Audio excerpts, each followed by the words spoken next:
Olá a todos, sejam bem-vindos. Eu gostaria de agradecer a presença de todos.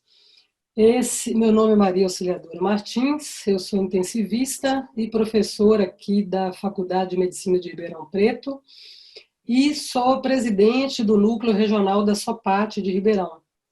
Esse evento ele tem o apoio da SOPAT e do HC de Ribeirão. E o nosso objetivo é discutir temas desafiadores em Covid no paciente crítico.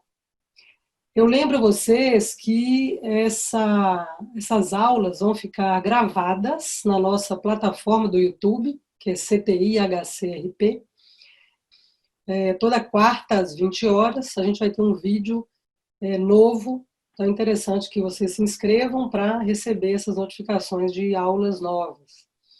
E hoje nós vamos discutir um tema particularmente relevante e bastante atual frente à pandemia que nós estamos vivendo, que é a pseudoanalgesia e bloqueio neuromuscular no paciente crítico com Covid-19. E eu gostaria de agradecer imensamente ao nosso palestrante de hoje, o Dr. Rodrigo Maia Lima, que Boa foi noite. nosso residente aqui em Ribeirão Preto. Então, o Rodrigo ele é intensivista pelo HC de Ribeirão, ele é anestesiologista pela Santa Casa de São Paulo, tem o título superior em anestesiologia, TSA, tem o European Diploma in Anesthesiology and Intensive Care e título de especialista em medicina intensiva pela MIB. Então, muito obrigada, Rodrigo.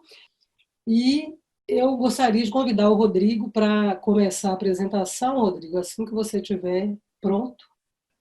Bom, fico muito feliz pelo convite para poder falar de um tema tão importante, falar sobre a possibilidade de sedação e analgesia e bloqueio neuromuscular, como a professora já tinha introduzido. É um tema muito atual e a gente vai fugir um pouco nessa aula sobre as sedações mais tradicionais, porque como está numa situação de pandemia, a gente acaba que os recursos eles estão escassos. Então, muitas vezes eu acabo recebendo uma mensagem, outra ligação, perguntando como que usa tal fármaco, porque já acabou o estoque no hospital. E a gente vai debater sobre isso e eu vou começar a aula, eu vou mostrar como que vai ser o fluxograma da aula. Pronto, já não está passando. Aí. Bom, eu não tenho nenhum conflito de interesse com o tema. O cronograma da aula, então, organograma. Eu vou começar com um caso clínico, vai ser só uma introdução. A ideia do caso clínico não é discutir sobre COVID, sim a sedação nesses pacientes. Depois disso, eu vou fazer uma breve introdução de farmacologia, alguns conceitos que em anestesiologia a gente acaba estudando um pouco mais, só que eu considero muito importante para o entendimento e para a aplicabilidade do conhecimento nos fármacos na aplicabilidade clínica.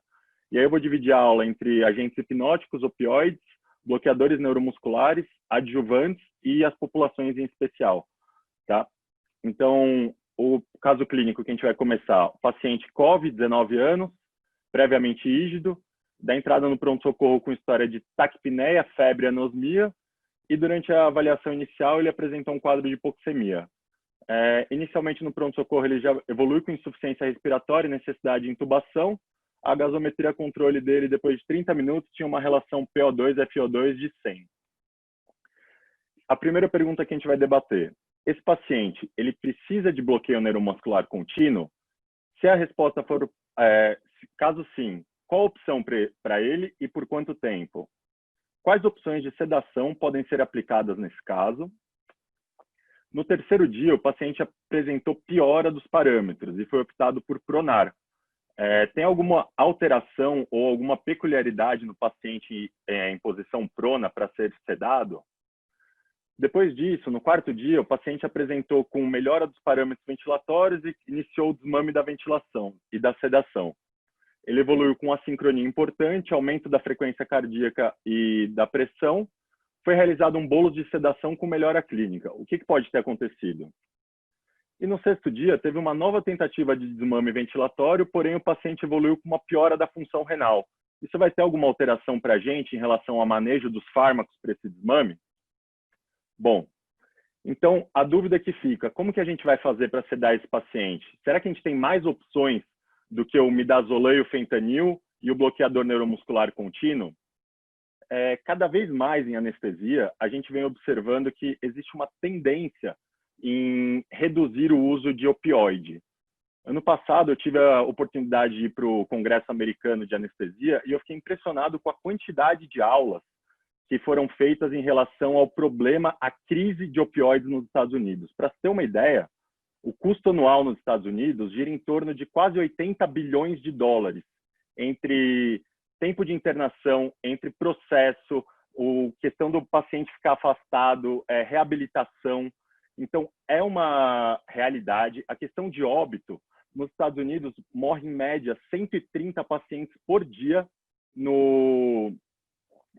por intoxicação por opioide, tanto que até o ACLS agora no atendimento pré-hospitalar já preconiza o tratamento. 3/4 dos pacientes que são viciados em heroína nos Estados Unidos referem que o primeiro contato veio com medicamentos prescritos, com opioides prescritos. E o médico ele tem uma tendência a toda analgesia que tem que ser feita para o paciente ser feita a partir de opioide. Para ter uma ideia, em 2014 foi feita uma pesquisa com 2,8 milhões de casos de analgesia e 73% deles, ou seja, mais de 2 milhões dos pacientes, eles foram tratados com monoterapia com opioide. Então, na verdade, muitas vezes a gente que está no centro cirúrgico e na UTI, que está proporcionando, que está dando essa primeira chance para o paciente ter o contato com o opioide. Fora isso, que a gente ainda vai discutir, a questão de bloqueador neuromuscular contínuo. Será que é um benefício ou não para esse tipo de paciente? E também a questão do benzodiazepínico, que está bem relacionado com o aumento do risco de delírio, tempo de internação, prolongamento da ventilação, inclusive aumento de mortalidade. Bom, então, começando falando sobre os opioides, me interessa muito a anestesia no paciente sem opioide. Inclusive, existem sociedades nos Estados Unidos para o manejo da cirurgia totalmente sem opioide. Então, Sociedade de Opioid Free Anesthesia. E o que acontece? O opioide ele não tem só os efeitos colaterais, como náusea, vômito, constipação. Tem efeitos como aumento do tempo de internação hospitalar, piora de cicatrização de ferida cirúrgica, hiperalgesia, tolerância, inclusive com pacientes oncológicos. Existem diversas linhas de pesquisas que o uso de opioide nesses pacientes está relacionado com o aumento da recidiva de casos de câncer e aumento do número de metástase. Aqui é só um trabalho que eu coloquei que exemplifica que existem diversos tratamentos, diversos trabalhos. Existe, inclusive, um prospectivo que já está com 10 anos de produção do trabalho e ainda não se sabe ao certo. Mas eu acredito que se existe a dúvida se isso seria benéfico ou não, e existe a possibilidade de fazer uma anestesia sem opioide para esse tipo de paciente, eu acredito que pode ser uma boa estratégia. Se eu fosse o paciente oncológico, eu preferiria, na minha anestesia, que eu fosse anestesiado sem opioide. Em relação aos bloqueadores neuromusculares, eu acredito que a prática na terapia intensiva ela mudou muito em relação ao bloqueio neuromuscular desde 2010, quando o Acurasis ele mostrou que foi possível observar que ocorreu uma melhora, uma redução na mortalidade nos 90 dias pós, sem aumento da fraqueza muscular. Só que é importante frisar que esses resultados foram encontrados quando o paciente usava cisatracúrio durante 48 horas. É sabido que o paciente com COVID, ele acaba ficando muito mais tempo ventilado, chegando a 14, 20 dias, e fica uma dúvida se existe um benefício real ou não em usar bloqueador neuromuscular contínuo e por todo esse período. E essa dúvida levou à produção de um segundo trial, que chama o Rose Trial, que é a questão o que queria comparar? Também nas primeiras 48 horas, a questão de bloqueador neuromuscular contínuo versus sedação profunda. Se isso teria algum impacto na mortalidade. E pela curva é possível observar que não existiu diferença de mortalidade. Aqui na tabela é possível observar que não teve diferença na morte nos primeiros 90 dias e nem a questão de tempo de ventilador. Então, fica a dúvida se existe ou não o benefício do bloqueador neuromuscular contínuo nesses pacientes, mesmo durante 48 horas. Então, acho que é uma questão que a gente acaba extrapolando alguns artigos científicos, alguns dados, e querendo usar para todos os pacientes. Em relação ao benzodiazepínico, são inúmeros trabalhos, inúmeros trials que mostram a relação de benzodiazepínico e associação de delírio. Então, existem mais opções terapêuticas e a gente vai conversar com a partir delas a partir de agora. Desde 1966, eu gosto muito dessa frase do James Campbell, que fala que se a dor fosse avaliada com o mesmo zelo que os sinais como o pulso, a pressão, temperatura e a frequência respiratória, o tratamento dela seria muito melhor, seria mais humano, seria possível conseguir uma melhor experiência para o paciente. E como que a gente faz para avaliar esse critério de dor? Porque um negócio é o paciente na enfermaria, em que a gente pode usar uma escala numérica verbal, uma escala numérica visual, e o paciente fala, eu estou com dor. E no paciente que está sedado, entubado, em ventilação mecânica? A gente tem um score que chama BPS, que ele foi validado na população brasileira, e que quando esse número se torna maior que 5, se torna inadmissível que esse paciente não tem um tratamento adequado de dor. Até que se prove ao contrário, esse paciente ele está apresentando sim um quadro álgico e deve ser tratado para tal.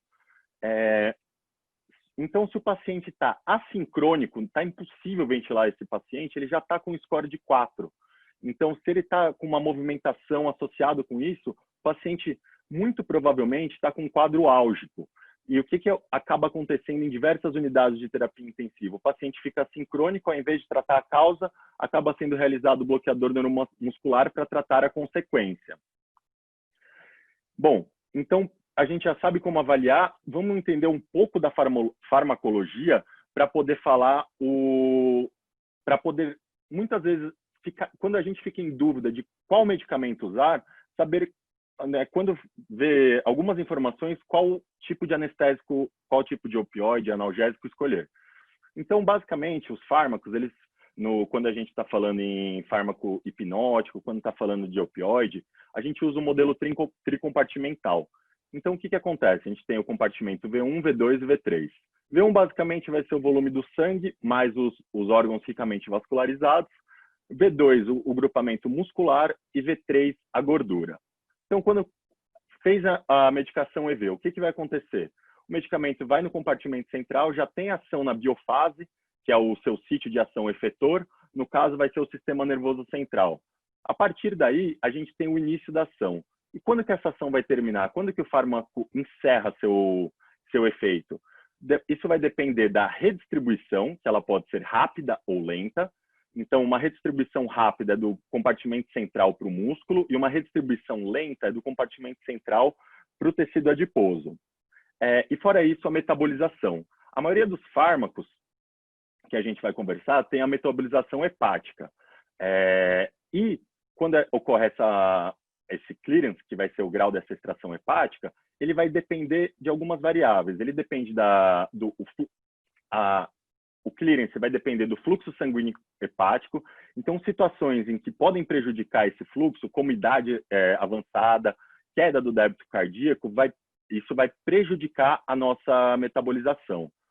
Em relação ainda à saturação dos receptores. Então, quando a gente tem receptores, enzimas ainda disponíveis, o que acontece? Vai ocorrer uma cinética de primeira ordem, em que o metabolismo é dependente diretamente da concentração, porque a concentração do fármaco não ultrapassa a quantidade de receptores que a gente tem para metabolizar. Enquanto que em infusões contínuas prolongadas em alta dose, acaba ocorrendo a cinética de ordem zero, em que a sua metabolização, a sua atuação vai independer da quantidade, porque o que vai acontecer?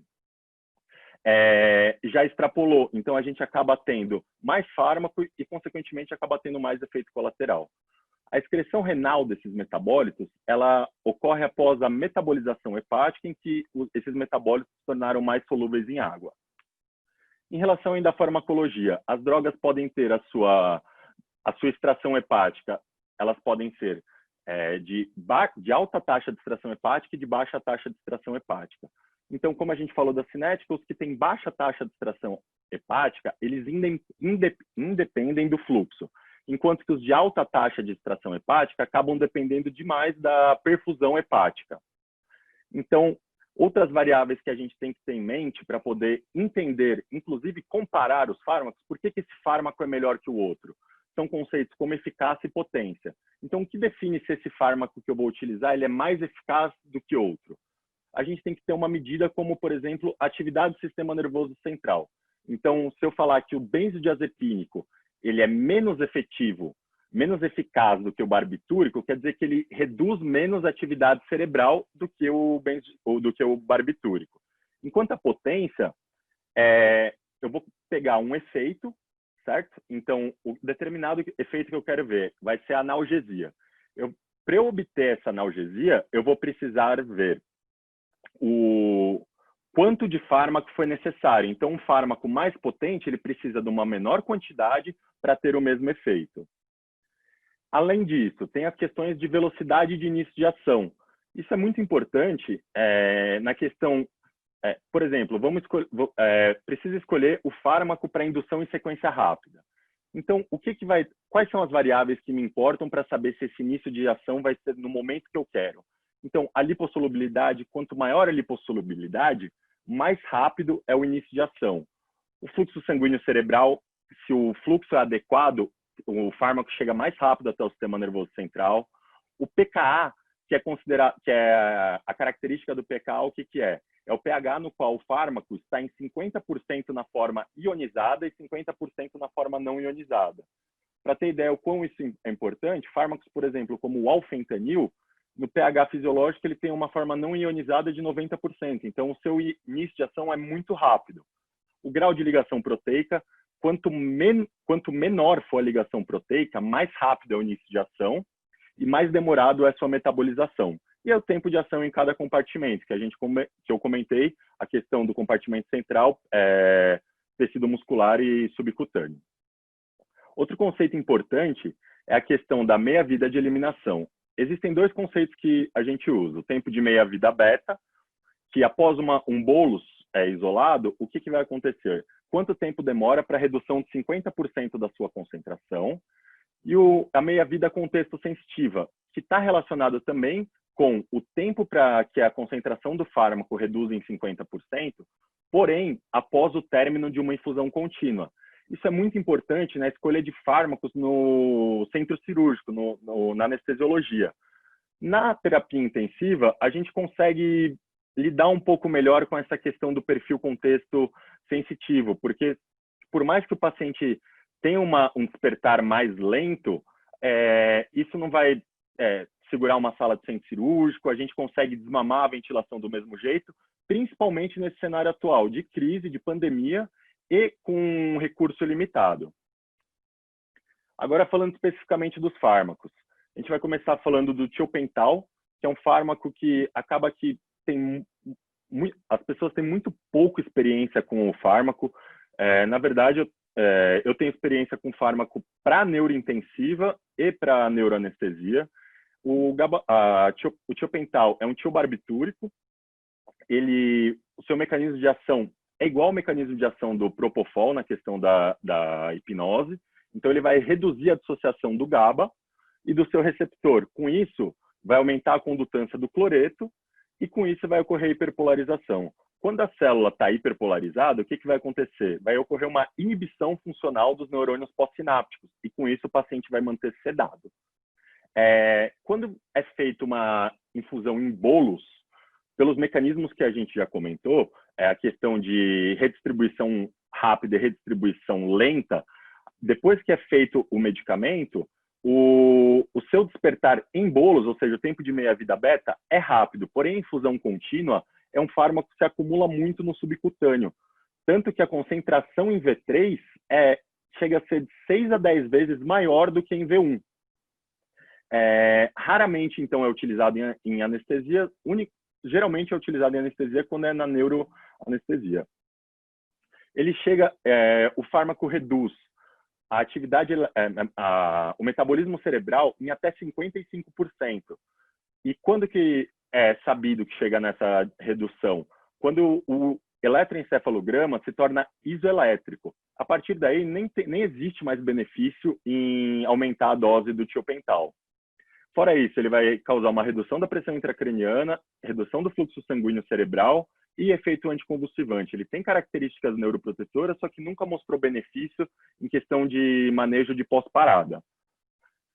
Muito se fala sobre a questão de broncoespasmo e laringoespasmo, só que, na verdade, não é uma característica inerente do fármaco. Isso está mais relacionado porque ele causa uma baixa depressão dos reflexos de protetores.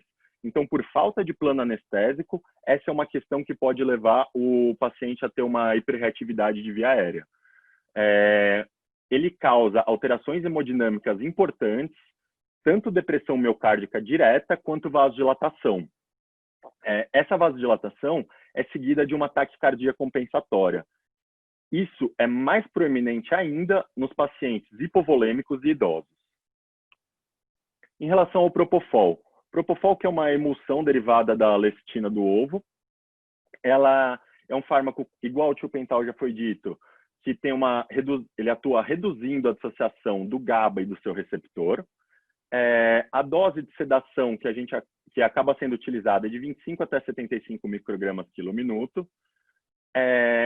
Depois de feita a dose em bolos, caso não seja mantida uma infusão contínua, o paciente tem um despertar muito rápido pelo mecanismo de metabolização e redistribuição. Em questão da metabolização, o propofol, além da metabolização hepática, se acredita que ele tem outros sítios de metabolização. Em algumas referências, como o Stoughton é dito como metabolização pulmonar, e no Miller ele é dito como metabolização renal. Por que isso é importante? Porque em fases como o transplante de fígado, na fase anempática, o propofol continua sendo metabolizado. E outra característica é que o fluxo que chega no fígado, ele é inferior à taxa de metabolização. Então, quer dizer que existe um segundo local para sua metabolização.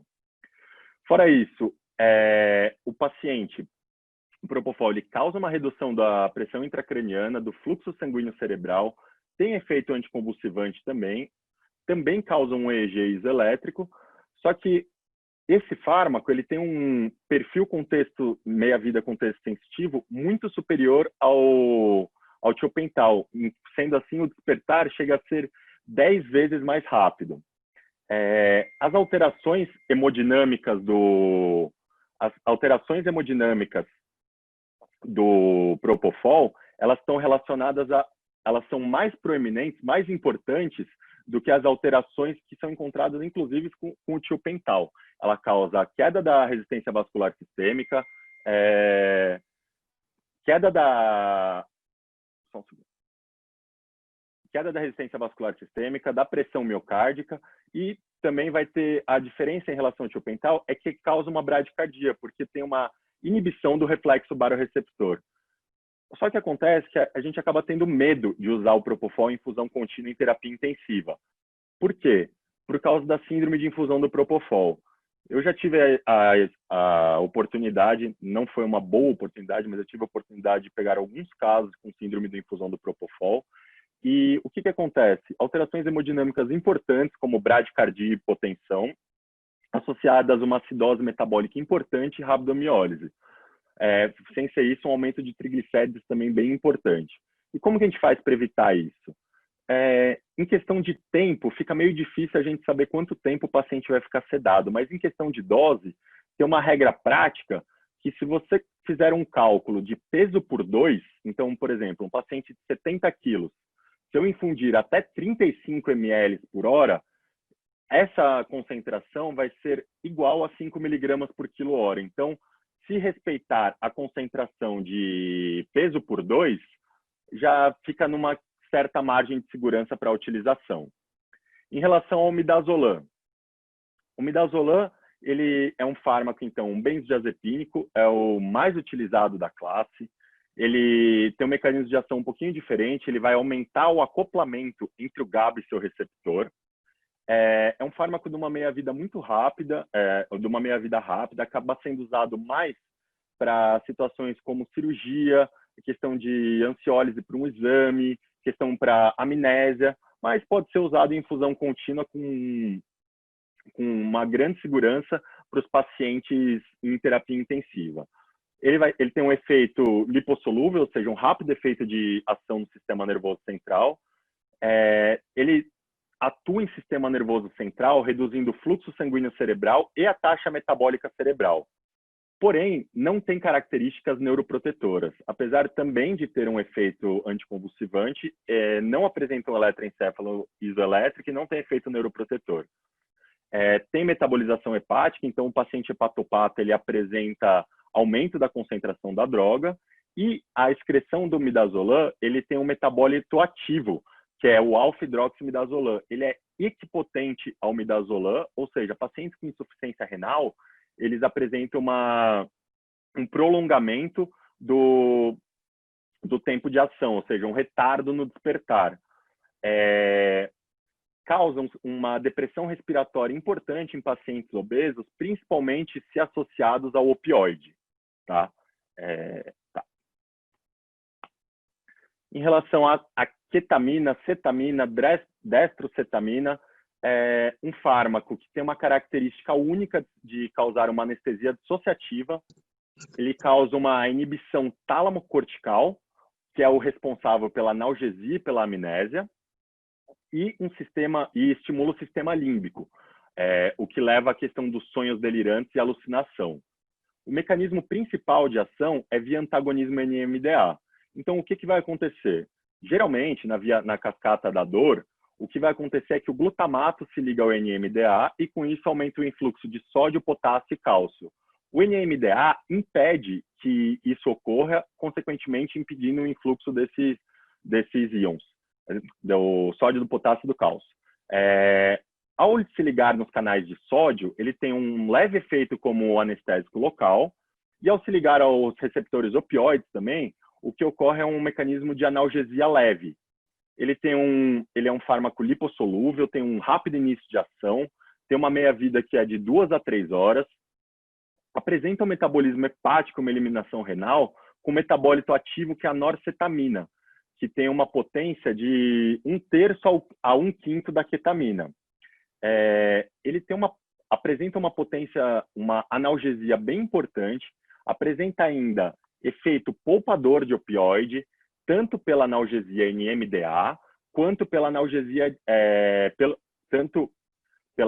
NMDA e como efeito poupador de opioide. Então, ajuda no tratamento para tolerância e hiperalgesia.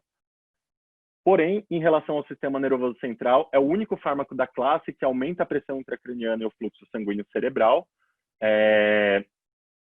causa alterações cardiovasculares por aumento de catecolamina, com aumento de pressão arterial média, de frequência cardíaca e de pressão de artéria pulmonar.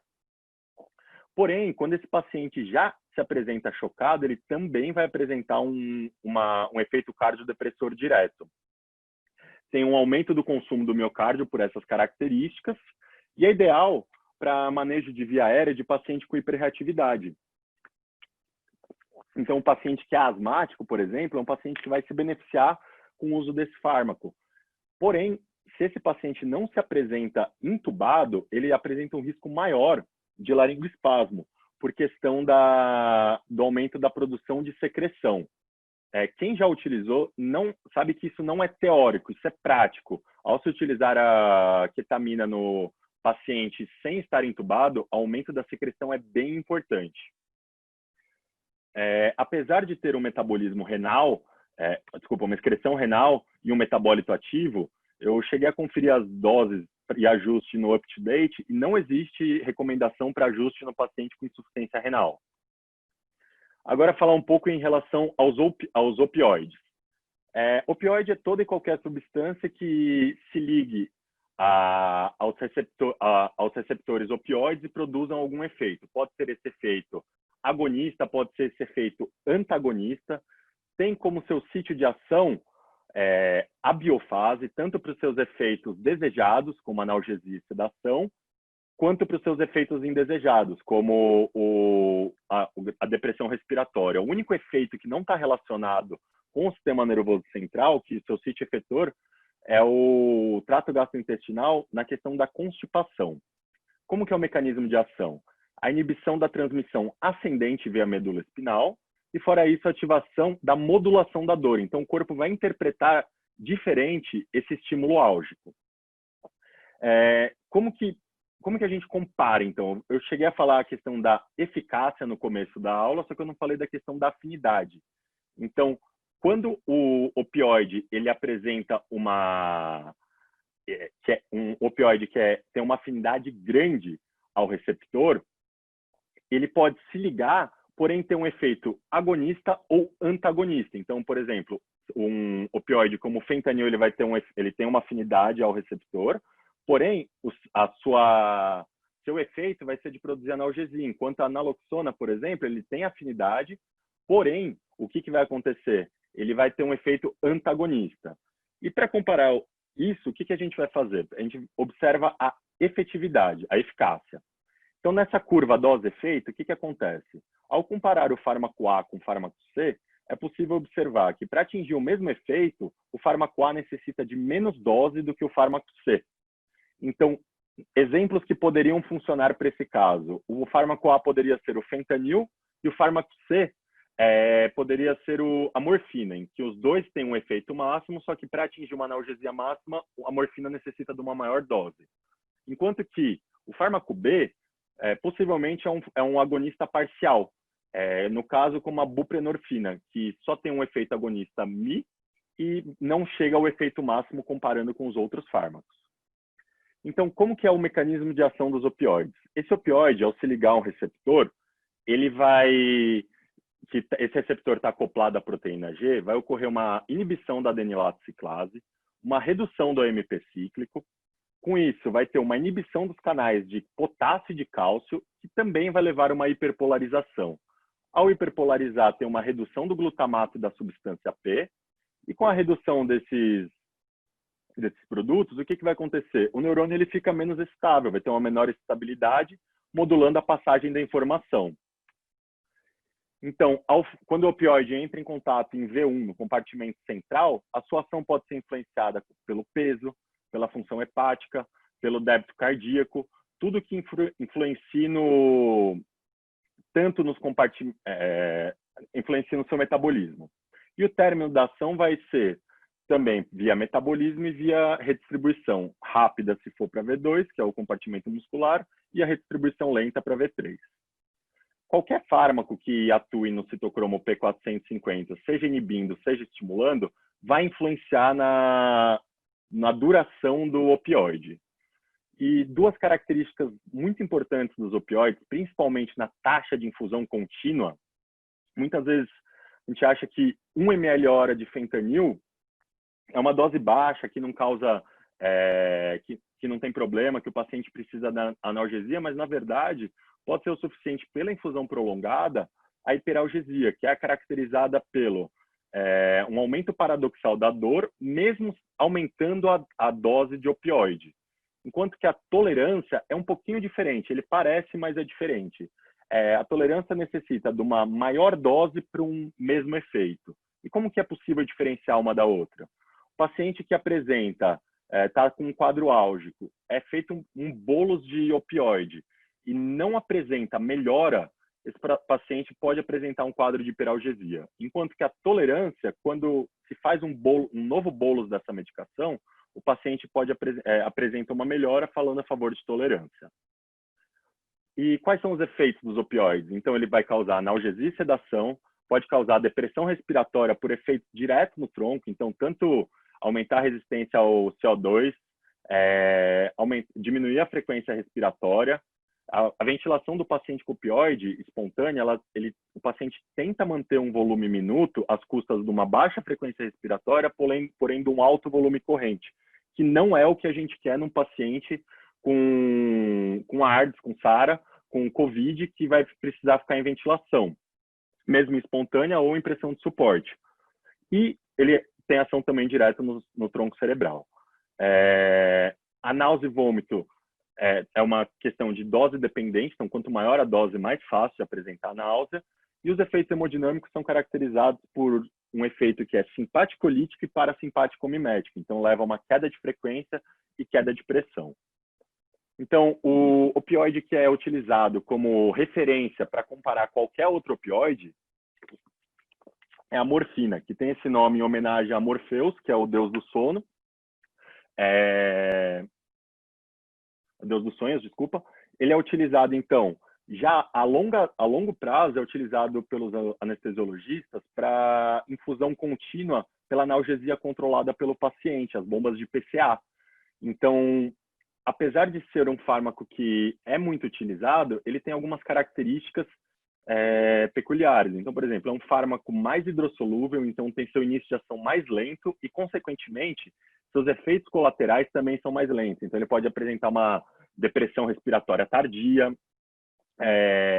ele apresenta alterações hemodinâmicas relacionadas com a liberação de histamina, então pode levar a um quadro de hipotensão importante. Tem um grau de ligação proteica e tem um metabólito ativo, que é o MCIG. Esse metabólito, ele chega a ser, dependendo da referência, até 10 vezes mais potente do que a morfina. Com isso, causando tanto uma analgesia maior, porém, um paciente com insuficiência renal, às vezes pode apresentar uma depressão respiratória e uma dificuldade no desmame de ventilação. O fentanil é um fármaco amplamente utilizado em infusão contínua na terapia intensiva. Eu acredito que deva ser o fármaco que acabam os intensivistas tendo mais experiência para utilizar. Garante uma boa analgesia, ele é 100 vezes mais potente que a morfina.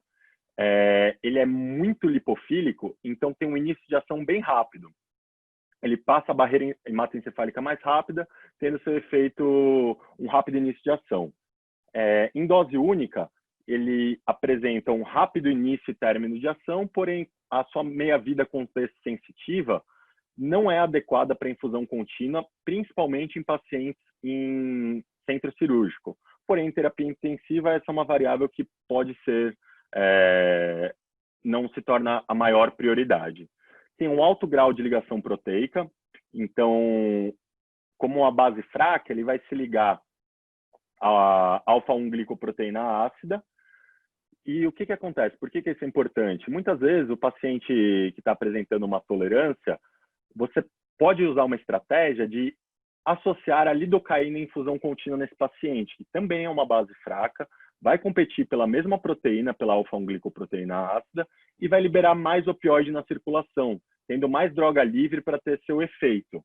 Tá? É um fármaco cardiostável, não libera histamina, é um fármaco, inclusive, que é utilizado com grande frequência para pacientes em cirurgia cardíaca, para indução. O remifentanil é um fármaco que amplamente utilizado em centro cirúrgico e atualmente tem sido muito utilizado em terapia intensiva. Acaba que é um fármaco potente, ele é de 100 a 200 vezes mais potente que a morfina, porém tem uma característica farmacológica que tem seus benefícios, mas tem muitos malefícios, que é o seu rápido e término início de ação. Benefício pelo fato de o paciente que está fazendo seu uso, assim que termina, ele perde em pouco tempo o risco de uma depressão respiratória tardia. Porém, o seu efeito de analgesia, ele não tem um efeito residual. E o seu pico alto, com o seu término também rápido, está relacionado a um risco para hiperalgesia. Ele apresenta uma alta afinidade pelo receptor e é o único opioide que tem a característica de ser metabolizado por esterase tecidual inespecífica e pelos eritrócitos. Além dele, existem outros fármacos, como o cisatracúrio, como o esmolol, que também são são metabolizados por esterases inespecíficas. Tem um volume de distribuição muito pequeno, então o que quer dizer isso? Que o fármaco não fica nem depositado em V2 nem em V3. Mais de 95% fica no compartimento central, o que caracteriza seu início de ação e término muito rápido, porque não ocorre redistribuição.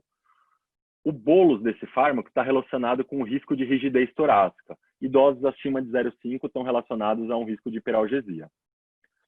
O fentanil é um fármaco que é 10 vezes mais potente que a morfina. Ele tem uma característica importante de rápido início de ação. Por quê? Porque ele, como eu tinha dito no começo da aula, a característica do pKa, 90% já está na forma não ionizada num pH fisiológico. Então, após 90 segundos numa indução, por exemplo, enquanto num opioide, num fentanil a gente precisa esperar de 3 a 5 minutos, já é possível conseguir analgesia adequada para uma intubação. Ele apresenta um clearance menor que o fentanil, porém, ele é menos lipossolúvel e com menor volume de distribuição. Isso quer dizer que ele fica mais em V1, sofrendo uma rápida metabolização hepática e eliminação renal. Essas características permitem a ele um bom perfil contexto sensitivo para infusão contínua. Em relação agora ao sufentanil, o mais potente dos que a gente vai conversar, chega a ser 4 vezes, dependendo da referência, 4.000 vezes mais potente do que a morfina. Apresenta muito mais lipossolubilidade do que o fentanil, 2 vezes mais.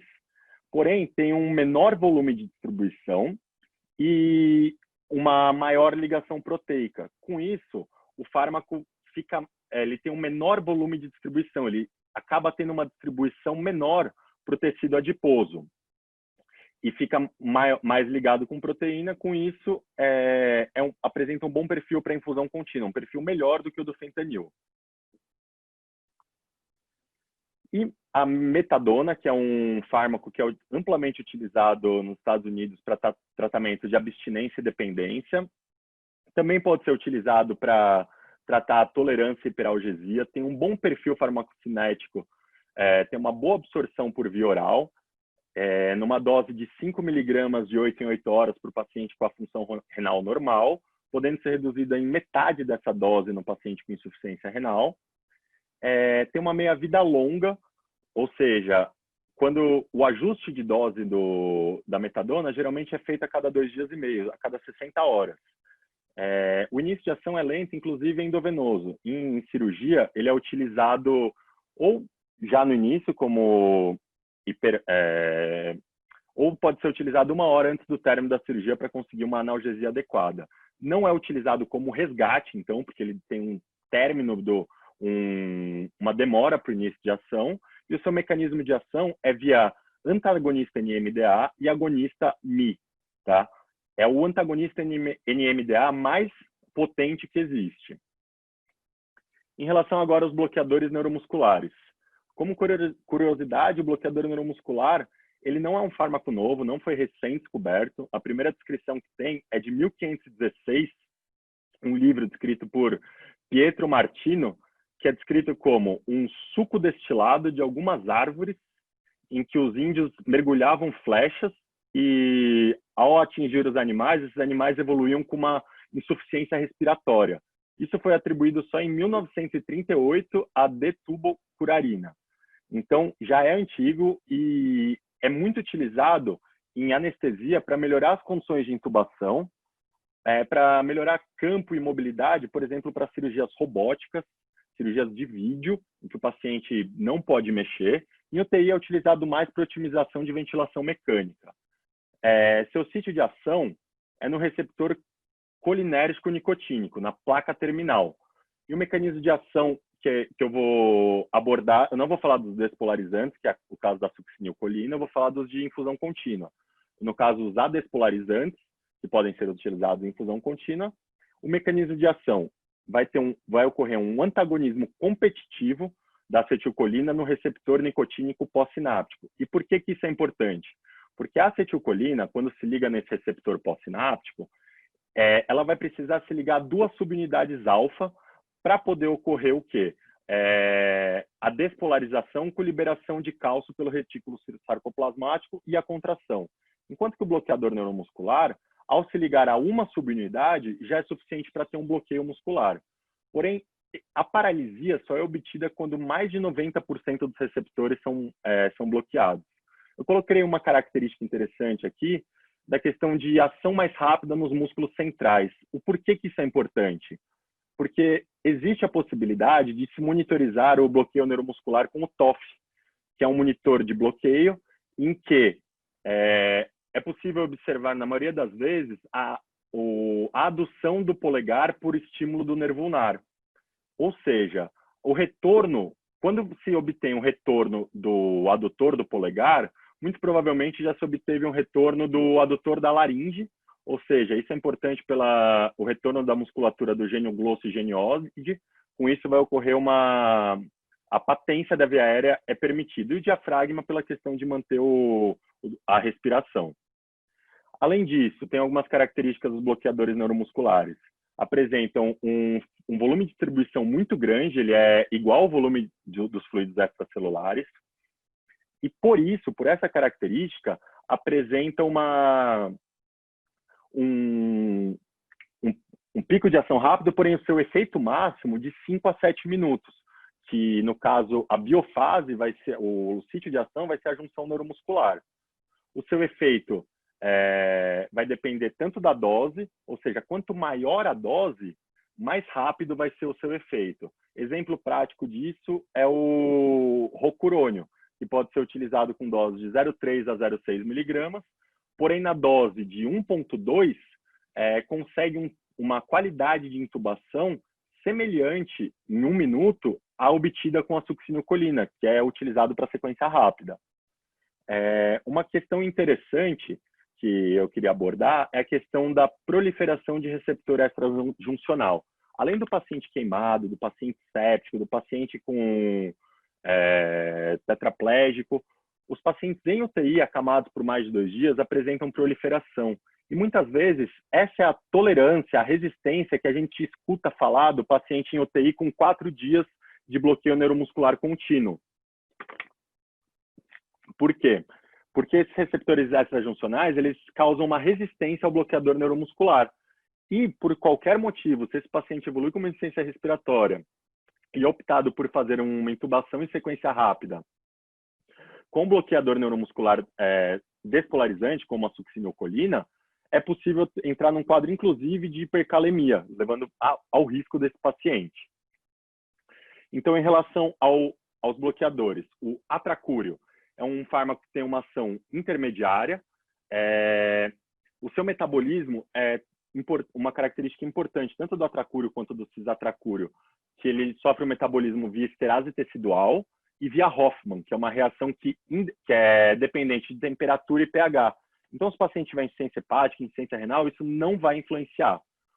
O atracúrio, porém, tem uma característica, um metabólito que tem uma característica, ele aumenta o risco, altera o limiar convulsivo. É uma característica epileptogênica, que é a laudonosina. Então, tem que ter muita cautela para a infusão contínua desse fármaco. Fora isso, tem um problema que é a liberação de histamina. Porém, ela está relacionada com doses isoladas maior que 0,5 miligramas em bolos. Tá? Em relação ao cisatracúrio, ele é um isômero do atracúrio, porém, ele é mais potente. Isso é possível observar quando se usa a infusão contínua. A dose utilizada para infusão contínua é de 3 a 4 vezes menor do que a dose necessária com atracúrio. Também é metabolizado por Hoffmann e esterase plasmática e tem a característica de não liberar histamina. Dependendo da referência, vai falar que também que libera 1/8 da histamina do que é obtida liberada pelo atracúrio, porém sem efeito clínico. O rocurônio. O rocurônio é um fármaco que tem uma característica única da classe dos adespolarizantes, que pode apresentar um rápido início de ação quando utilizado numa dose de 1,2 miligramas. Tem um metabolismo hepático com excreção via biliar, em que o paciente hepatopata pode apresentar prolongamento do seu tempo de bloqueio. Apresenta uma estrutura semelhar ao pancurônio e vecurônio. Isso é verdade porque o antídoto específico, que é o Sugamadex, ele apresenta uma afinidade maior pelo rocurônio, porém apresenta uma grande afinidade ao vecurônio e pancurônio também.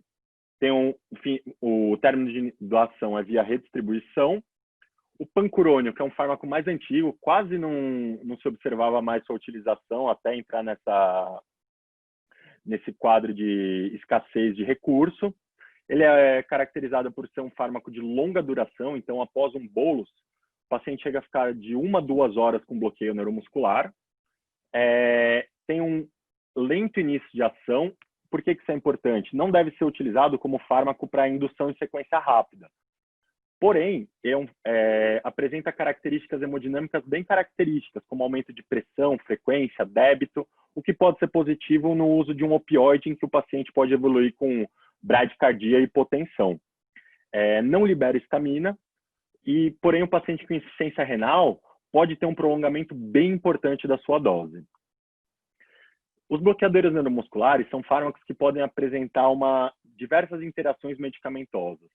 Então, por exemplo, se for optado por utilizar numa estratégia de sedação a lidocaína em infusão contínua, é possível observar um prolongamento do tempo do anestésico local.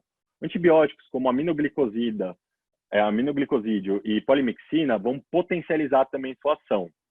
O magnésio, ele antagoniza o efeito do cálcio e, por isso, prolonga também o tempo de bloqueio neuromuscular. O bloqueio é bem importante, tanto que na estratégia multimodal de anestesia, que a gente usa bastante o magnésio, o ideal é fazer isso e monitorar com o TOF para saber se o paciente está ou não com curarização residual. A metoclopramida prolonga o rocurônio e os anticonvulsivantes podem aumentar a resistência dos bloqueadores. Falando agora de terapia multimodal e os fármacos adjuvantes. Então, qual que é a ideia da terapia multimodal? É utilizar diversos fármacos em uma pequena dosagem para atingir em diferentes vias da dor, com isso conseguindo uma boa analgesia e baixo efeito colateral. A partir do momento que isso é obtido, é possível observar uma redução da utilização de opioide e, consequentemente, redução de seus efeitos colaterais. Inclusive, reduzir o risco de depressão, de hiperalgesia e tolerância.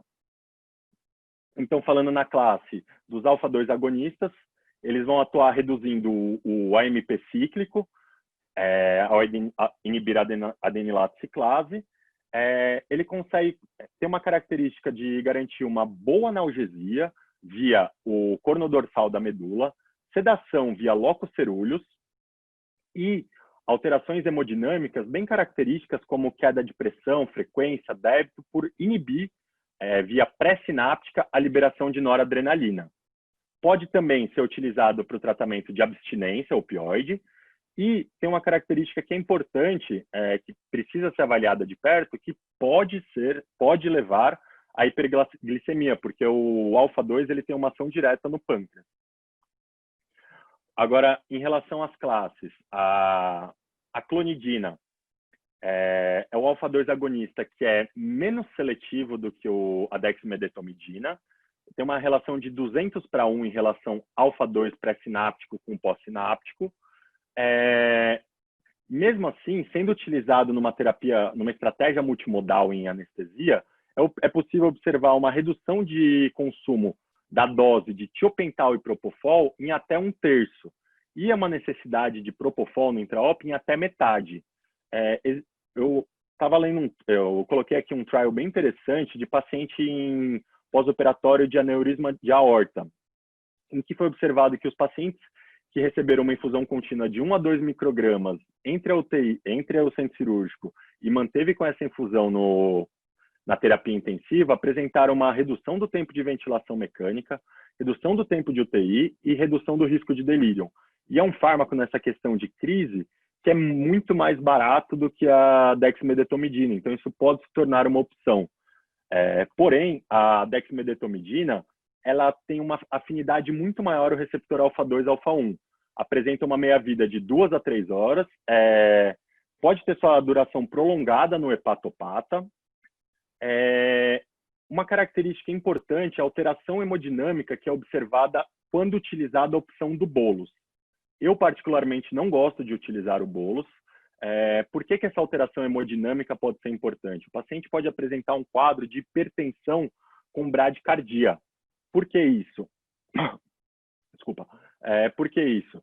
Porque ao saturar os receptores alfa-2 pré-sinápticos, ele começa a ter uma atuação em alfa-1. E com isso vai levar um quadro de hipotensão e hipertensão e bradicardia, que é autolimitada. A partir do momento que pausa a infusão, isso tende a regredir. Tem uma característica importante de redução do consumo de outros fármacos. Ele pode poupar o uso de opioide e poupar, inclusive, o uso de hipnótico numa estratégia multimodal. Também, quando em associação com a cetamina, com a ketamina, é possível observar que ele atenua seus efeitos. Inclusive, o Dr. Renato pode falar que ele tem experiência em usar o Ketodex, a associação de dexmedetomidina com cetamina. O que mais? Tem uma regra prática que eu considero bem útil, que ao pegar um paciente de novo 70 quilos, quando você divide o peso do paciente por 10 ou multiplica por 0,1, então um paciente de 70 quilos, na diluição que fica 4 microgramas por ml, que é a mais utilizada, de 50 ml, peso dividido por 10, então 70 ml, 7 ml hora equivale a 0,4 micrograma quilo hora, o que pode se tornar adequado no momento inicial e depois calcula a dose desejada. A lidocaína, que é um fármaco muito interessante na estratégia multimodal, amplamente utilizado com esse fim na anestesia, e eu acredito que tem um bom espaço para ser utilizado em terapia intensiva. O mecanismo de ação dele, como anestésico local, ele interage com os canais de sódio, porém, ele também tem interação com receptores e via de nocicepção. As vias de transmissão pode ser por agonista muscarínico, por inibidor de glicina, ele atua em tromboxane, liberação de opioide endógeno e também com a questão de competir com a alfa-1-glicoproteína ácida. Se o paciente tiver infusão de opioide, vai liberar mais opioide na circulação. Tem ainda um efeito imunomodulador, com redução de interleucina, citocina e complemento. Porém, esse fármaco, quando em infusão contínua, tem que ter muita cautela no paciente hepatopata pelo seu metabolismo hepático e cautela no paciente com clearance de creatinina menor que 30. Então, existe um risco de intoxicação. Eu, particularmente, quando o paciente evolui com insuficiência renal, não acho que é um bom fármaco para utilizar pelo risco, e sendo que a gente já tem uma demanda bem grande nos nossos pacientes. A dexmedetomidina, que a gente acabou de conversar, eu não falei, mas é um fármaco que pode ser utilizado no paciente com insuficiência renal, então acaba se tornando um adjuvante de melhor opção. O sulfato Rodrigo, de magnésio... Oi? A gente está no limite do tempo, se você puder só dar uma... Está acabando, tem mais 3 slides. O sulfato de magnésio, então, também é utilizado numa estratégia multimodal, é um antagonista NMDA, é um antagonista fisiológico do cálcio,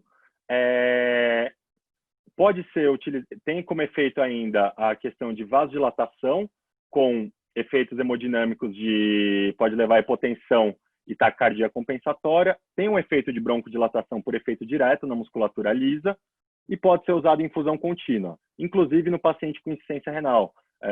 Visto os pacientes, por exemplo, com eclâmpsia, que mesmo com insuficiência renal podem fazer a estratégia de usar o sulfato, porém com uma monitorização mais de perto. Os gabapentinoides são fármacos que são utilizados para dor crônica, são utilizados por via oral. O mecanismo de ação deles é modulando o influxo de cálcio, com isso vai reduzir a liberação de neuropeptídeos, como glutamato, substância P. Apresenta como seu efeito colateral a sonolência, que pode ser um efeito desejado. Então, em relação à multimodal, existem diversas estratégias, diversas combinações de medicamentos que podem ser utilizados em diversas vias para poder poupar o opioide. E agora sim, os últimos 3 slides, só em relação às situações especiais. O obeso, as características que a gente apresenta no paciente obeso, ele tem um aumento do volume intravascular, aumento do débito cardíaco e aumento da pressão arterial média. São pacientes que são mais sensíveis à depressão respiratória dos opioides, principalmente se associados com o midazolam, com os benzodiazepínicos. Apresentam aumento de massa magra, com isso necessitando de maior dose de fármaco, e além da massa magra, tem um aumento da massa gorda. Então, fármacos como o tiopental, propofol, que se acumulam em V3, vão ter sua eliminação prolongada. A meia-vida dos fármacos que são excretadas por via renal são reduzidas, porque esse paciente apresenta taxa de metabolismo elevado, aumento do débito cardíaco e da filtração glomerular. Podem apresentar lesões em órgãos-alvo, como coração, fígado e rim para o seu clearance. O paciente idoso, que é um paciente comumente visto nos pacientes com COVID, apresentam como característica queda da massa muscular, aumento da gordura corporal e redução da água corporal total. E o que isso é importante? Como o paciente apresenta redução da massa muscular e queda do água corporal, ele apresenta um volume reduzido para fármaco hidrossolúvel, que leva a um aumento da concentração desses fármacos. Em relação ao aumento do lipossolúvel, da massa de gordura corporal, isso pode reduzir a concentração plasmática desses fármacos. E apresentam, pela idade, uma queda da função hepática e renal, reduzindo assim o clearance e prolongando a função dos fármacos. E tem alterações na questão de proteína, com redução de albumina, que vão estar ligados a fármacos como benzodiazepínicos e barbitúricos, e aumento de alfa-1-glicoproteína ácida, que aumenta essa ligação com fármacos base, como anestésicos locais. Agora, o último slide é em relação aos pacientes com insuficiência renal, que são bem comuns nos pacientes com COVID, com pacientes de terapia intensiva, acaba sendo nossa rotina ver esses pacientes. Então, tem aumento do acúmulo de metabólitos, que tem excreção renal, aumento do volume de distribuição para drogas hidrofílicas, redução da concentração de albumina, com isso aumenta os efeitos colaterais de benzodiazepínicos, propofol, etomidate e tiopental. E acúmulo de fármacos, eu coloquei aqui a meperidina, que tem a normeperidina, que tem um potencial epileptogênico, e a morfina, que tem a característica, como eu tinha falado previamente, de um acúmulo de uma substância que chega a ser 10 vezes mais potente. Parabéns pela apresentação, achei que foi bem completa, né? Bem interessante tudo que você falou. Eu gostaria de conversar algumas coisas que as pessoas pudessem interagir. Então, uma coisa que eu gostaria de perguntar para você e para os demais aqui, com relação à preocupação que você bem mencionou aí, que é a hiperalgesia, tolerância e dependência, que são situações que a gente se preocupa muito no paciente que usa pseudoanalgesia crônica por muito tempo na UTI, e uma preocupação particular agora no COVID, como você falou, né, o paciente fica 2, 3 semanas entubado e sedado muitas vezes, precisa estar sedado pela ventilação difícil. E aí eu gostaria de saber a opinião de vocês para evitar esses eventos adversos, sobretudo hiperalgesia com o opioide, o fentanil, o intensivista adora o fentanil, né? Sim. Usa para tudo mesmo. E aí eu queria saber, assim, a opinião de vocês. Usar a metadona já inicialmente junto com o fentanil para evitar isso? Ou ela isoladamente, usar a metadona como analgésico para tentar evitar? Eu queria que você falasse, se alguém quiser complementar também sobre isso. Eu acho que é muito interessante essa pergunta. Inclusive, na época de residência, a gente chegou a questionar, enquanto eu estava em Ribeirão, questionar essa questão de fazer ou não já a metadona no início. A metadona ela é um fármaco potente, ela tem a potência em relação à morfina Bom, então em relação à metadona, ela tem uma potência que é de 1 a 4 vezes maior do que a morfina e tem um antagonismo NMDA. Eu acredito que, iniciando com a sedação, com o fármaco que for optado, se for uma associação, por exemplo, de midazolam com ketamina na fase inicial, esse paciente não tem a perspectiva de estubar nos próximos dias e numa situação de escassez, eu acredito que pode ser um bom fármaco para iniciar desde o momento que o paciente foi entubado. Como a gente falou, a meia-vida é de 60 horas. Então, iniciando com isso, você evita o uso do opioide para melhorar esse acoplamento e com isso você corta o risco, você nem proporciona o paciente a ter o risco de ficar dependente do opioide.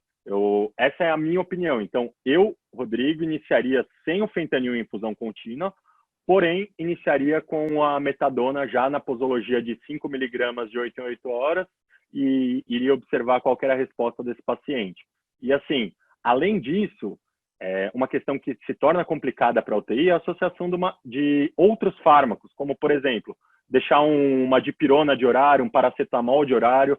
Eu entendo que a questão de perder o recurso da temperatura pode se tornar difícil, porém, a questão de reduzir o uso de opioide pode ser muito benéfico. E já é uma estratégia que se usa de horário em intensiva, a questão de evitar o paciente fazer dor e deixa a dipirona de horário. Então, eu considero que pode ser uma boa estratégia.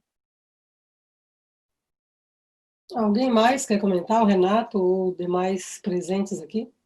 Com relação ainda ao que Alce perguntou da metadona, seria endovenosa ou por via oral? Eu acredito que pode usar tranquilamente o fármaco por via oral, sem problema nenhum.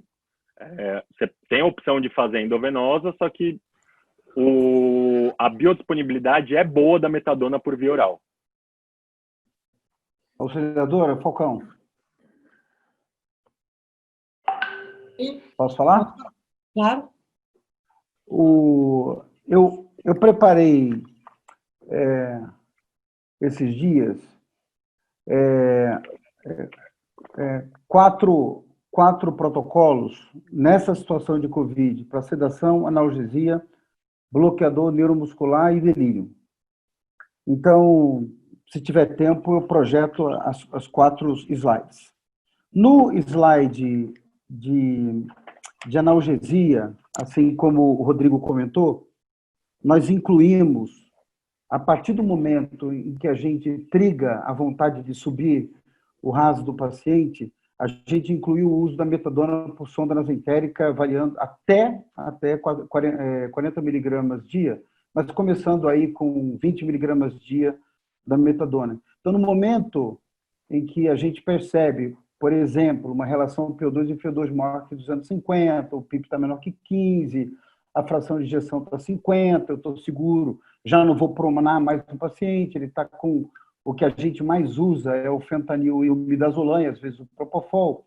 Nesse momento, só para resumir, a gente tem associado para esses pacientes clonidina por sonda nasentérica com metadona por sonda nasentérica. Gostaria da opinião de vocês, assim que a gente tem feito para o desmame da analgesia e da sedação do nosso paciente. Esse é o início do nosso desmame. Doutor, auxiliador, posso falar um pouco?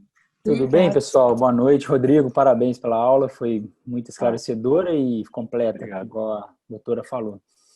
A gente tem uma experiência na unidade de emergência no HC da USP Ribeirão, justamente com protocolo de dor, e é bem interessante. Na verdade, eu costumo dizer que quando a gente prescreve benzodiazepínico e opioide para um paciente, a gente casa com o paciente, porque a gente é obrigado, tem a responsabilidade de programar, né, planejar o desmame e não virar as costas e deixar o paciente desenvolver tolerância ou dependência, como muitos desses pacientes desenvolvem com a infusão contínua ou uso crônico desses medicamentos.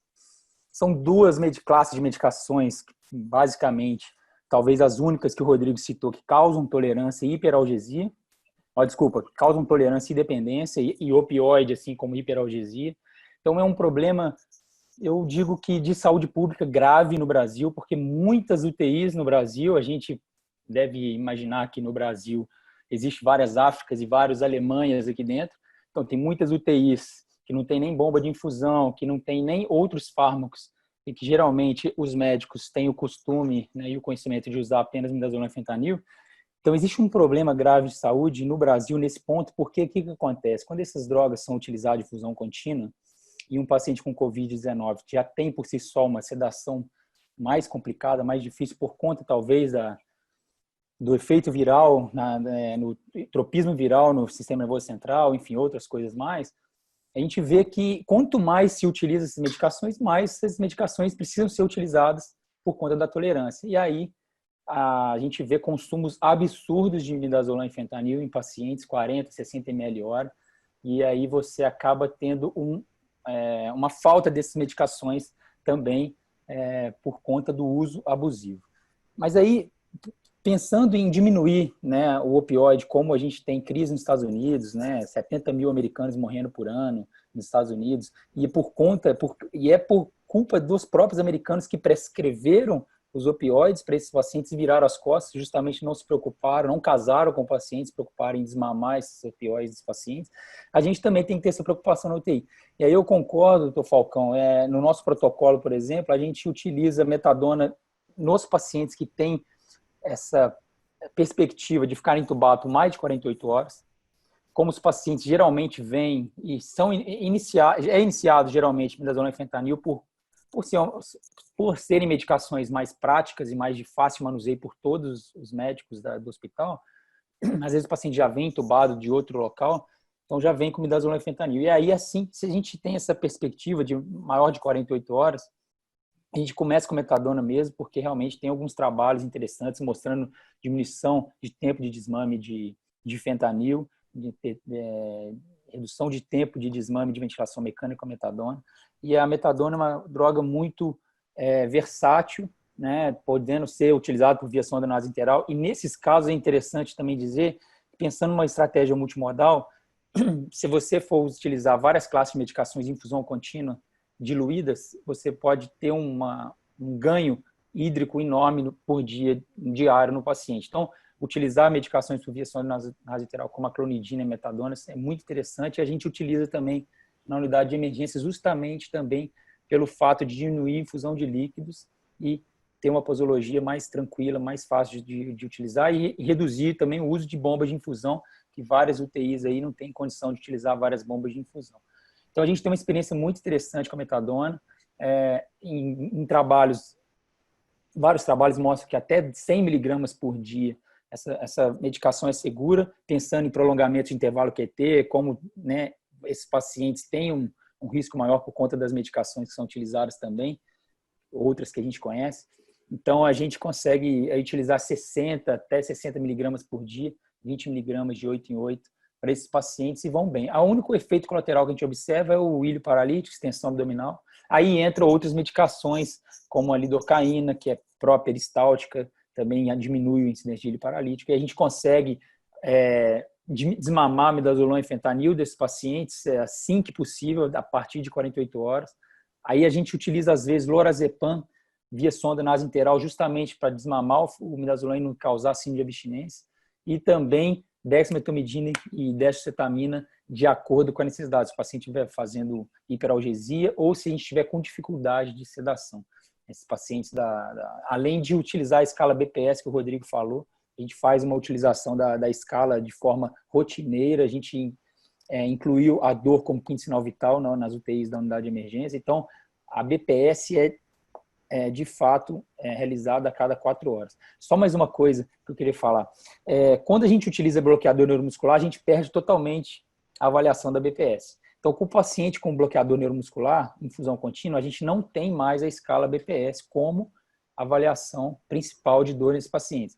E aí a gente teria que usar a mão, ou do BIS com a eletromiografia, ou de um monitor que está chegando no Brasil agora, que é um monitor de nocicepção que infelizmente não vai ter para todo mundo, porque senão a gente não sabe se o paciente está com dor e os sinais vitais, a gente sabe que frequência cardíaca e pressão não se deve ser utilizado como critério principal para avaliação de dor nesses pacientes. Então, eu acho que o grande segredo da aula do Rodrigo, que a gente precisa levar para casa é evitar hiperalgesia, evitar tolerância, que são grandes problemas que muitos médicos ainda desconhecem, que isso e realmente acontece, evitar a síndrome de abstinência e monitorizar a dor e fazer analgesia antes de sedar, ou seja, ou então analgesiar mais, sedar menos. Eu acho que, para o caso do Covid-19, eu acho que seria o grande segredo aí da abordagem.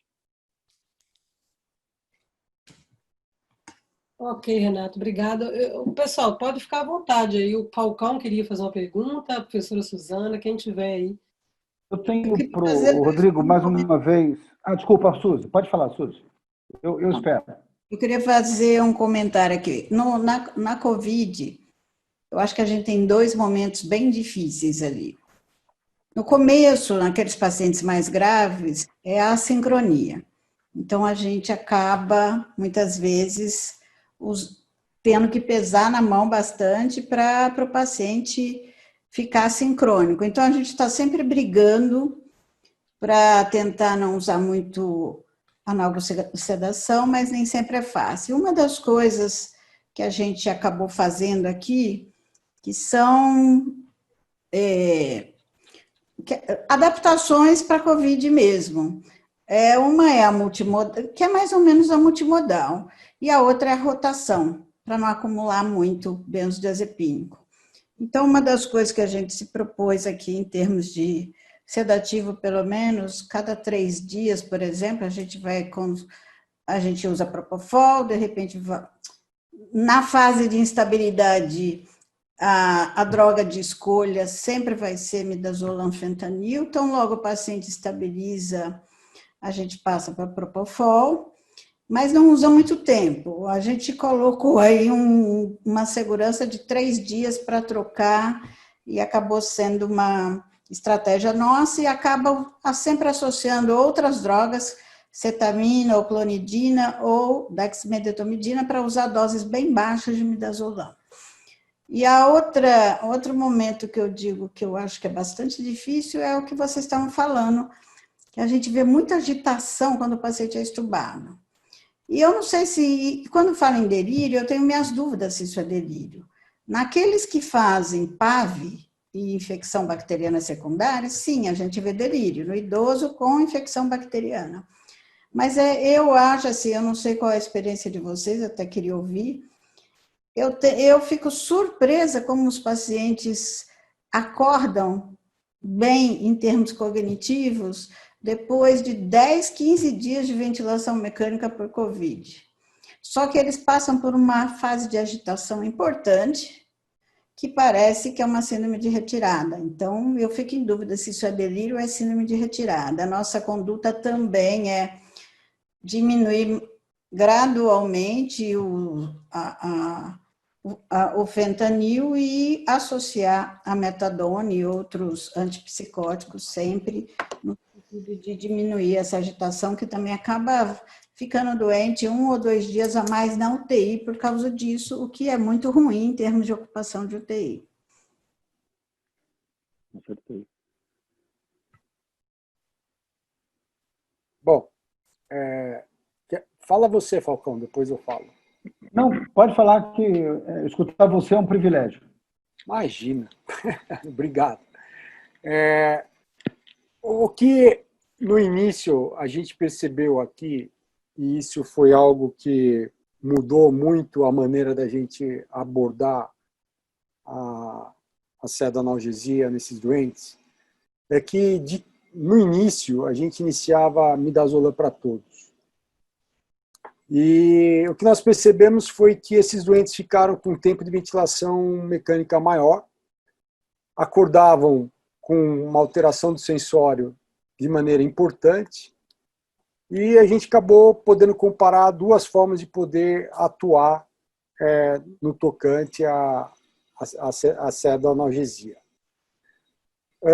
De um lado da unidade a gente tinha isso, iniciando direto com midazolam e fentanil, e do outro lado o habitual, Propofol e fentanil. E monitorando, mesmo que passando as 48, 4, 5 pacientes com infusão prolongada de Propofol, mas monitorando, e obviamente que tomando cuidado com a dose, acho que isso é a coisa mais importante que tem. E a gente viu que esses doentes acabavam acordando melhor, com tempo de ventilação mecânica menor e com menor necessidade de medicamentos para controle de agitação. Não sei o quanto é que existe a influência do grau de inflamação e que leva a encefalite. A gente não tem líquor sistemático desses doentes, mas eu tenho certeza que deve ter alguma associação disso com o uso de midazolam, porque os caras que tomam midazolam acordam encapetados. É uma coisa muito importante e que chama muita atenção. Então, ao longo do tempo e logo no início, depois de praticamente 20 dias, quando a gente começou a receber um volume grande de doentes, a gente mudou o esquema de abordagem desses doentes e viemos para o habitual, sem mudar nada do que nós já fazíamos, tanto do ponto de vista de indicação do uso de bloqueio neuromuscular, bem como uma coisa que eu acho que é fundamental, é a monitoração do nível de bloqueio. Eu acho que isso é muito importante. Existem alguns trabalhos ainda que levam à questão de você poder usar não o bloqueio, e aí eu acho que, principalmente os anestesiologistas presentes aí, poderiam comentar isso, a questão de você não ter bloqueio 100% e ser parcial, o quanto que você pode estar fazendo isso para poder ajustar o doente na ventilação mecânica, obviamente que com a sedação e analgesia adequada, né, a hipnose em si. E o que a gente tem usado, e eu tenho visto bastante, realmente, aí eu acho que é óbvio que tem a questão de aonde tem disponibilidade, a associação da dexmedetomidina tem ajudado muito, e óbvio que quem não tem, a associação de clonidina aí parece ser extremamente interessante. Não tenho visto, salvo naqueles doentes que realmente ficam 3 semanas, 2 semanas e meia, enfim, 20 dias na ventilação mecânica precisando de sedação mais pesada por conta da gravidade. Sim, esses doentes a gente acaba vendo a necessidade de você ter que estar utilizando, associando metadona, enfim, até para você poder fazer retirada de droga.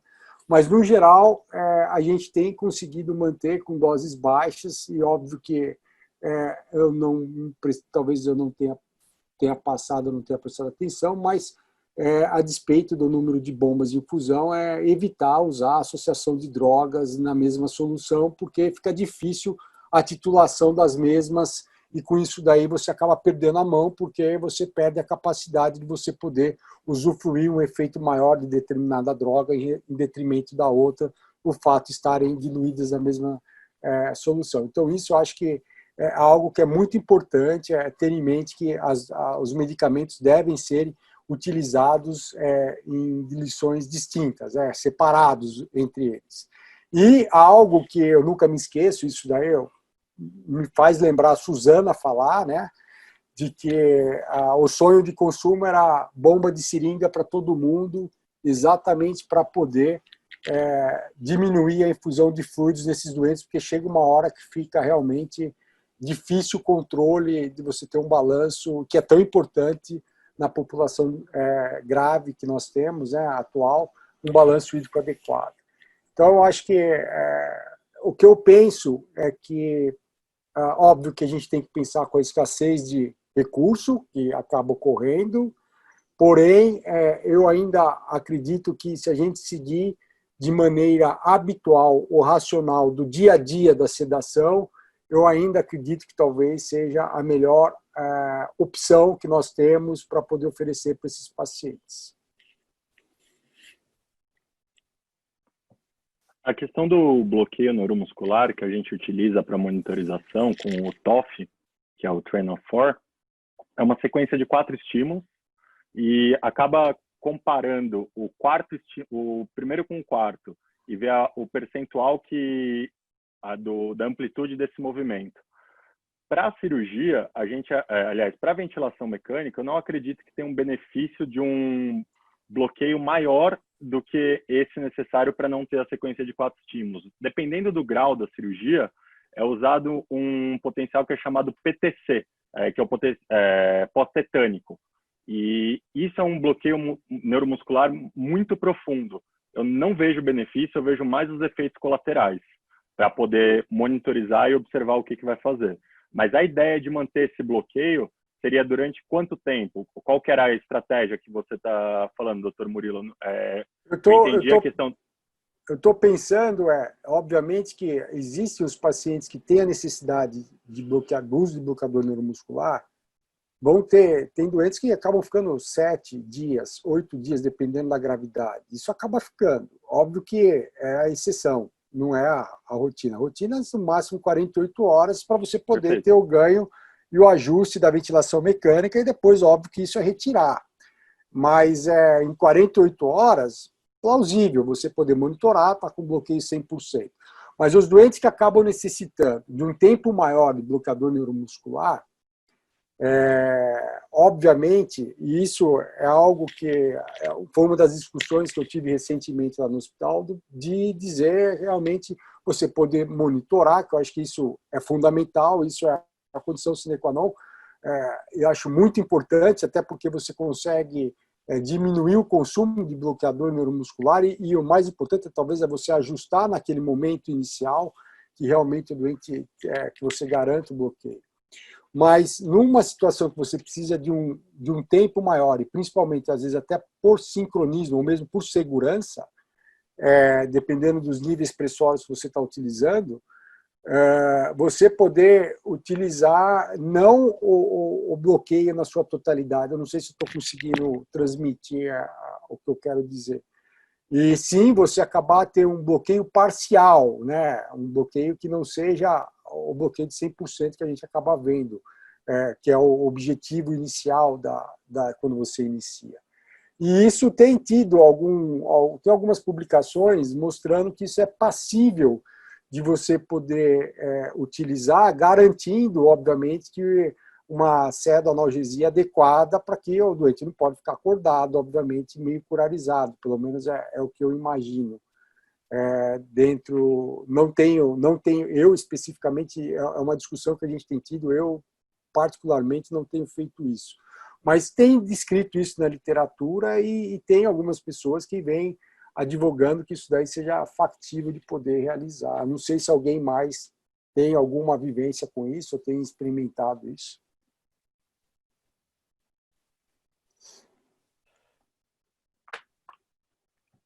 Eu não tive acesso a essas publicações, eu não sei responder no cenário de terapia intensiva se um bloqueio com uma dose menor, um bloqueio parcial, se isso seria benéfico, então não sei responder. Eu acho que se o paciente não tiver com sincronia, né, tiver com bloqueio neuromuscular suficiente para não ter assincronia com o respirador, eu acho que é o bloqueio ideal, né? Não precisa ser tão profundo, concordo com o Rodrigo. É isso que eu estou dizendo, é a questão de você ter o bloqueio profundo ou o bloqueio parcial. Para mim, é bloqueio parcial, né? Se você estiver monitorando e você está combatendo a sincronia, é uma forma de você segurar. É isso que tem, que existem relatos na literatura, tem alguns papers com isso daí. Pessoal, eu queria colaborar aqui, o Murilo, que nesse momento aí de pandemia e na falta de fentanil, a gente está colocando no nosso cardápio a morfina 100 miligramas em 100 ml, 1 miligrama por ml em diluição em soro fisiológico, com dose máxima até 0,5 miligramas por quilo por hora. Por incrível que pareça, sai mais caro que o fentanil. Então, nós incluímos no nosso cardápio, além do fentanil e ramfentanil, a morfina em bomba de fusão para o nosso Brasil todo, que não pode não ter. Essa é a primeira pergunta, tá? A opinião de vocês, a opinião do Rodrigo em relação a isso. E sempre falando que, como droga de uso sonda nasentérica, sempre a metadona. Isso é número 1. Número 2, no caso da sedação e da analgesia, nós incluímos no nosso cardápio também, no momento do desmame, além ou propofol, midazolam ou a destrocetamina, nós incluímos uma droga não usual, obviamente, a gente sabe que isso é lá dos anos 80, 90, o tinibutal com dose máxima até 5 miligramas por pílula. Eu estou lendo o meu protocolo, o nosso protocolo. No entanto, deixamos para desmame por via interal a risperidona 1 miligrama 12 ou a clonidina. E a outra pergunta, Rodrigo, a monitoramento bioelétrica cerebral com BIS não é muito caro. E a gente sempre fala, às vezes, com o objetivo de ter um RAS menos 5, o RAS acaba chegando a menos 100. E você acha que a gente pode fazer um monitoramento dos nossos pacientes, que a gente sabe que não é muito caro com o BIS, eu não tenho nenhum conflito de interesse. A gente pode fazer, primeiro, a sugestão da morfina, a sugestão da risperidona no desmame e o uso, além do TOF, que o Murilo comentou, o uso do BIS para tentar fazer uma analgesia e sedação protetora. O menos, o melhor. Por favor. Tá, perfeito. Em relação à morfina, em 2015, 2014, eu tive a oportunidade de fazer um estágio com o Jean-Louis Vincent, lá em Bruxelas. E na UTI deles, para paciente que não tinha insuficiência renal, o fármaco de escolha para analgesia era morfina. E assim, os pacientes ficavam confortáveis, sincrônicos em ventilação mecânica. Eu não observava nenhum problema com isso. Se o paciente evoluía com insuficiência renal, o fármaco era trocado pelo remifentanil. E eu achei uma boa opção a morfina em infusão contínua. Que nem eu disse, já é um fármaco que os anestesistas acabam tendo um pouco mais de costume em infusão contínua na questão do PCA, que é a analgesia controlada pelo paciente. Então, eu acho que é uma boa opção, ainda mais num cenário que, se você parar para avaliar, o fentanil é 100 vezes mais potente que a morfina. E quanto maior a potência desse fármaco, cada vez que o paciente tiver uma sincronia, fizer um bolos, aumenta essa dose. Então, se aumenta em 2 vezes, na verdade, tipo, de 1 para 2 ml, você está aumentando 200 vezes a potência da morfina. Então, eu acredito que a titulação com a morfina pode ser muito benéfica. Eu acho que é um excelente fármaco para infusão contínua. A questão que tem que ter cuidado é a questão que é um fármaco mais hidrossolúvel, então o seu tempo de ação vai ser mais tardio. A depressão respiratória pode chegar até 24 horas depois do uso de morfina, principalmente se for em outras vias, como intratecal. Mas, enfim, a questão, eu considero um ótimo fármaco. A questão da monitorização que você me perguntou,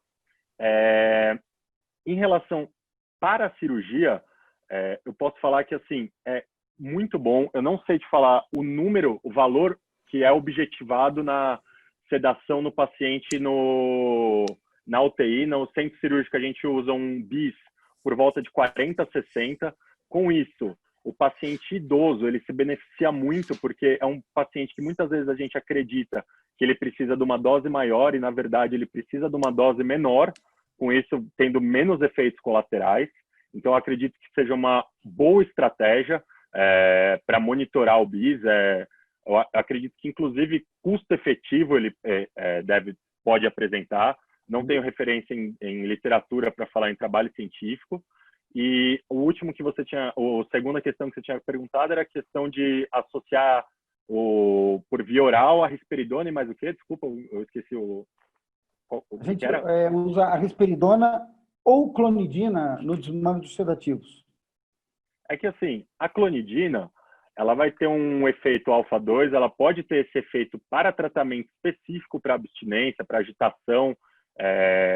Como eu falei, ele tem ação tanto no locus cerúleus, como no corno dorsal, quanto na via de nora e no pré-sináptico. Então, assim, se fosse pensar numa estratégia multimodal, eu acredito que a clonidina seja um fármaco mais completo. A risperidona, eu pensaria num paciente que tivesse, para esse desmame, uma questão de agitação mais por benzodiazepínico. Uma questão que seria mais o próximo passo. Num paciente, por exemplo, com agitação como delírio, pensar numa quetiapina, numa risperidona, enquanto que se fosse um paciente em que a resposta tivesse vinculada a um paciente que já recebeu muito opioide previamente, que tem um fator de risco, que você está suspeitando de tolerância e hiperalgesia, eu pensaria mais no uso da clonidina. Obrigado. Mas acho que a associação de clonidina com metadona é excelente. Maravilha. Falcão, eu tive a oportunidade de acompanhar bastante um protocolo espanhol desde o início, que eu tenho uma amiga intensivista e anestesista espanhola lá do Hospital de Ramón y Cajal, na Espanha, que estava na linha de frente no Covid, e eles têm a facilidade, e o hospital é público, de ter monitorização com BIS nos pacientes. E eles utilizam também a monitorização do BIS não só para sedação, para avaliar a profundidade da sedação, como também o BIS ele fornece um parâmetro que chama eletromiografia. E essa eletromiografia está muito associada a estímulo talâmico. E esses pacientes sedados, sedação profunda ou anestesiados, hoje eles tentam, a literatura tenta não mais falar dor nesses pacientes. Eles falam que os pacientes têm nocicepção. Então, o paciente sob anestesia geral ele não sente dor porque ele não reporta a dor. Ele tem nocicepção. E o estímulo nociceptivo que chega no tálamo, ele é convertido em uma atividade eletromiográfica no BIS. Então, se a eletromiografia no BIS está alta, existe nocicepção chegando no tálamo e não necessariamente chegando no córtex, porque o propofol ou a midazolam que está sendo utilizado no paciente não deixa chegar no córtex cerebral. Mas então eles usam esse artifício da eletromiografia para ver se o paciente está com nocicepção, e aí eles aumentam a analgesia e não a sedação em si, principalmente se o bicho vem entre 40 e 60 e com a eletromiografia bem alta, aí eles utilizam um opioide, por exemplo, para diminuir essa nocicepção que está chegando no tálamo. É interessante. Infelizmente, a gente não tem, eu queria até perguntar ao Dr. Murilo se no Einstein tem sido utilizado o BIS nesse paciente. Em todos os doentes, não. Não, né? Só nos doentes que estão com bloqueador neuromuscular a gente coloca. Interessante. Mas nos outros doentes, eu acho que a reavaliação constante do paciente é a melhor maneira de prover a segurança da analgosedação adequada. Legal. E até porque... Não, até porque o paciente está com bloqueador neuromuscular, você não tem o artifício da escala comportamental para avaliar a dor. Então, o BIS seria interessante. Só contar um negócio para vocês. O protocolo que a gente tem aqui na unidade de emergência, ele faz parte da minha dissertação de mestrado. Eu vou dar um spoiler de um resultado interessante que a gente tem tido, que é o seguinte: a gente pensa em estratégia multimodal, a gente pensa assim, vamos utilizar vários fármacos, vamos aumentar o custo, né? E na UTI a gente avalia muito custo também, né? O Brasil inteiro está racionando, né? Tanto custo como medicamento. E muitos gestores de UTI pensam que, vamos usar dexmedetomidina, vamos utilizar metadona, vamos utilizar clonidina, ketamina, lidocaína, enfim, vai aumentar muito o custo, né? Só que quando a gente comparou 2016, 17, 18, 19 e vamos comparar 20 agora, sendo que a estratégia multimodal na UTI da unidade de emergência, das duas UTIs adultos na unidade de emergência, começou em 2018, ou seja, os pacientes que foram tratados com estratégia multimodal em 2018 e 2019 tiveram redução de custo muito maior. Ou seja, em 2018 e 2019 a gente teve uma economia de quase R$60 mil na UTI, em cada UTI. Justamente por quê? Porque o uso de midazolam e fentanil caiu absurdamente. Foi assim, de 40 mil ampolas por ano para 20 mil, quase metade. E aí, aumentando o uso de gabapentina, que o Rodrigo falou, que é uma outra droga que a gente usa para poupar opioide, né? Utilizando metadona, né? Clonidina também barata, lateral, apesar da dexmedetomidina ser um pouco mais cara, a gente conseguiu diminuir bastante o custo. Ou seja, a estratégia multimodal, ela, além de tudo, ela é uma estratégia que economiza também para o hospital, para a UTI. É interessante. Pelo menos na nossa UTI foi assim.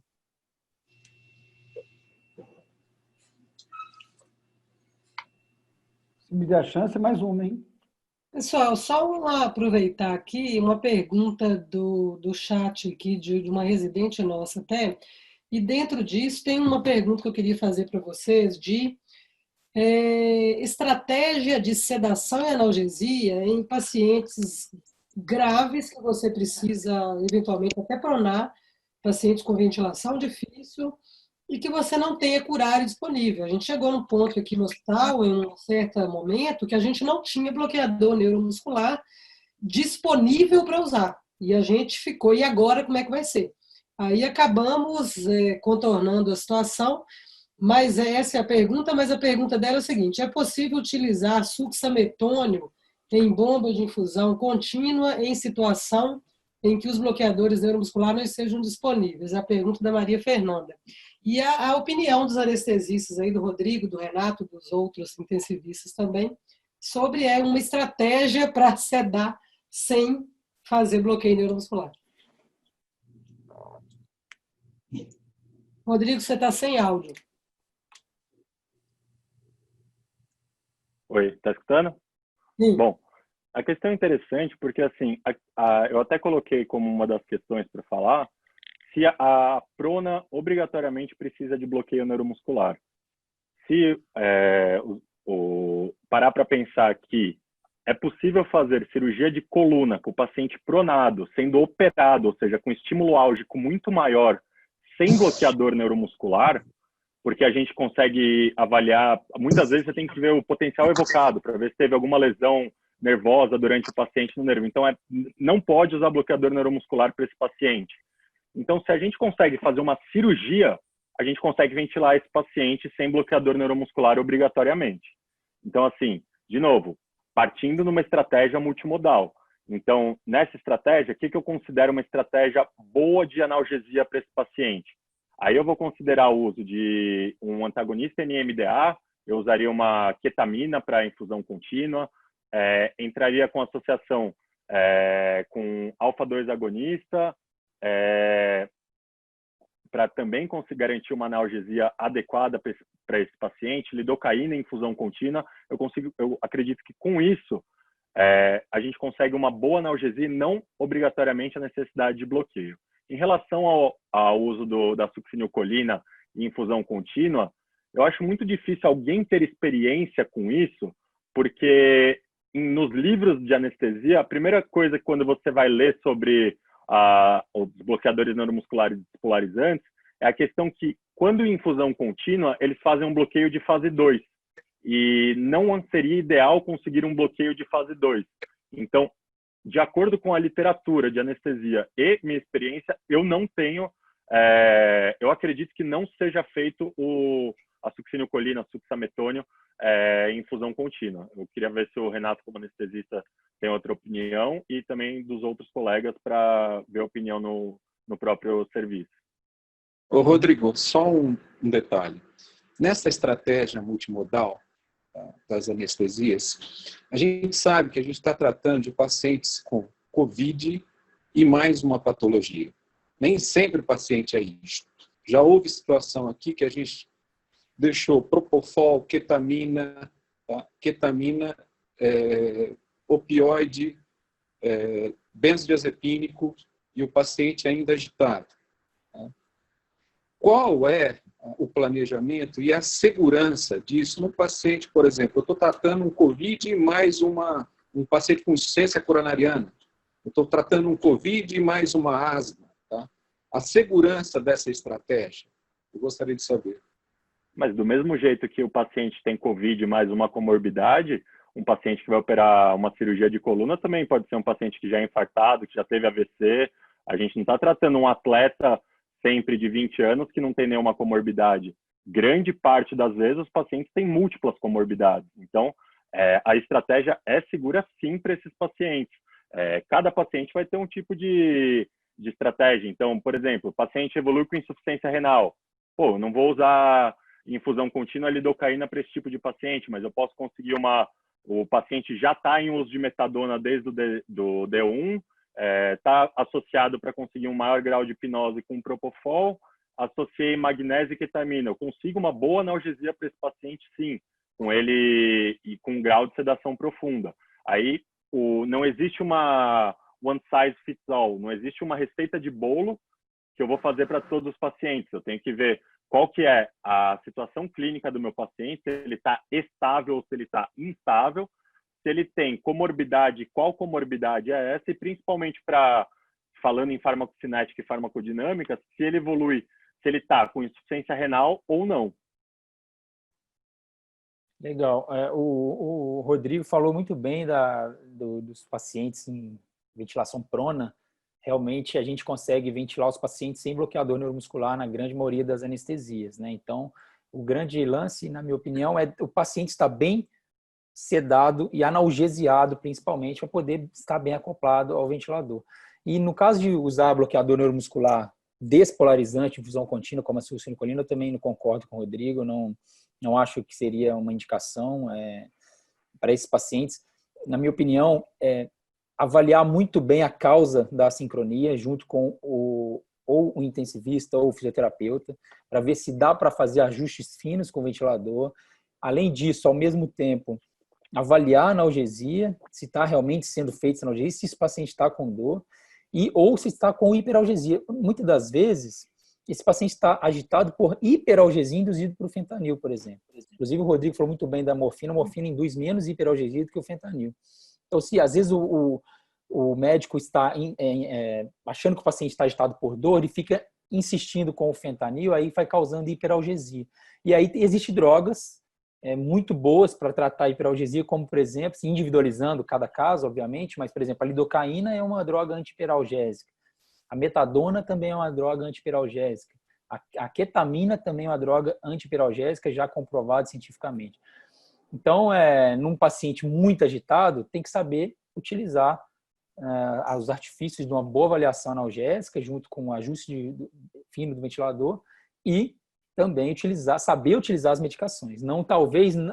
Talvez não insistir com opioide, e sim com adjuvantes antihiperalgésicos. Talvez seria uma opção ideal. Por fim, se nada disso resolver, aí sim o bloqueador neuromuscular seria a última opção. Mas lembrando que o bloqueador neuromuscular não trata a sincronia, né? Na verdade, ele não trata a causa da sincronia. Vai ser uma dipirona utilizada para tratar uma febre, mas não trata a causa. Então, a gente tem que lembrar disso também.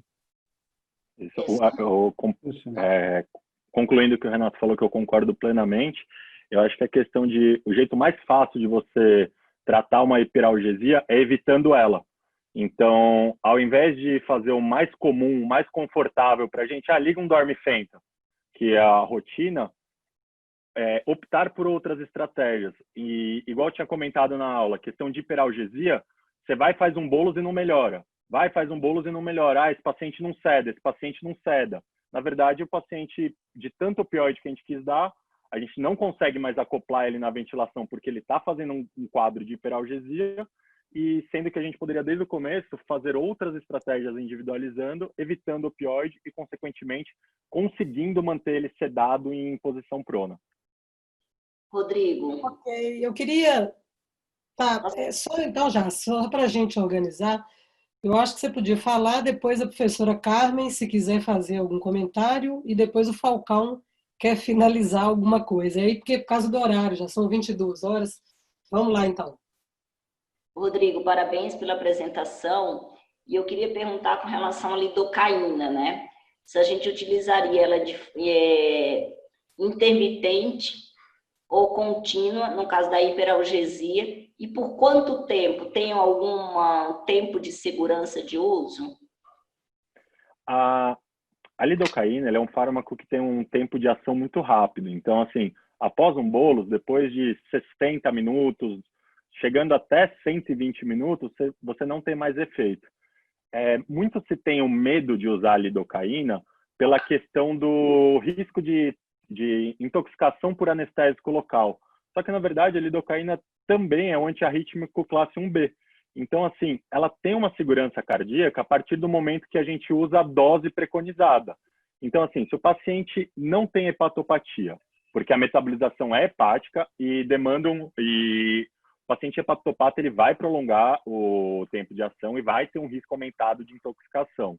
E também o paciente com clearance menor que 30, ele aumenta o risco de intoxicação. Então, nesses dois tipos de paciente, eu não considero adequado, aliás, eu considero arriscado optar por esse fármaco, sendo que numa estratégia multimodal, não obrigatoriamente a gente tem uma receita de bolo. Então, nesses dois tipos de paciente em específico, eu substituiria por outros tipos de fármaco.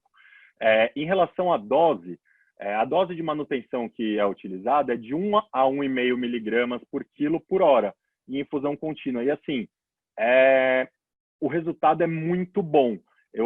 A primeira vez que eu lembro de ter usado lidocaína foi na UE, aí em Ribeirão Preto mesmo, um paciente que a gente estava, se eu não me engano, com 10 ou 12 ml hora de fentanil puro, e aí a gente conversou com a equipe da dor, e eles orientaram a fazer um bolos de 1,5 miligramas por quilo de lidocaína, seguido de infusão contínua. E nesse momento, reduzindo a metade a dose do opioide. E assim, foi um negócio que a gente ficou impressionado com o resultado, porque todo dia a gente tentava tirar, fazia despertar diário, tentava fazer e não tinha uma boa resposta.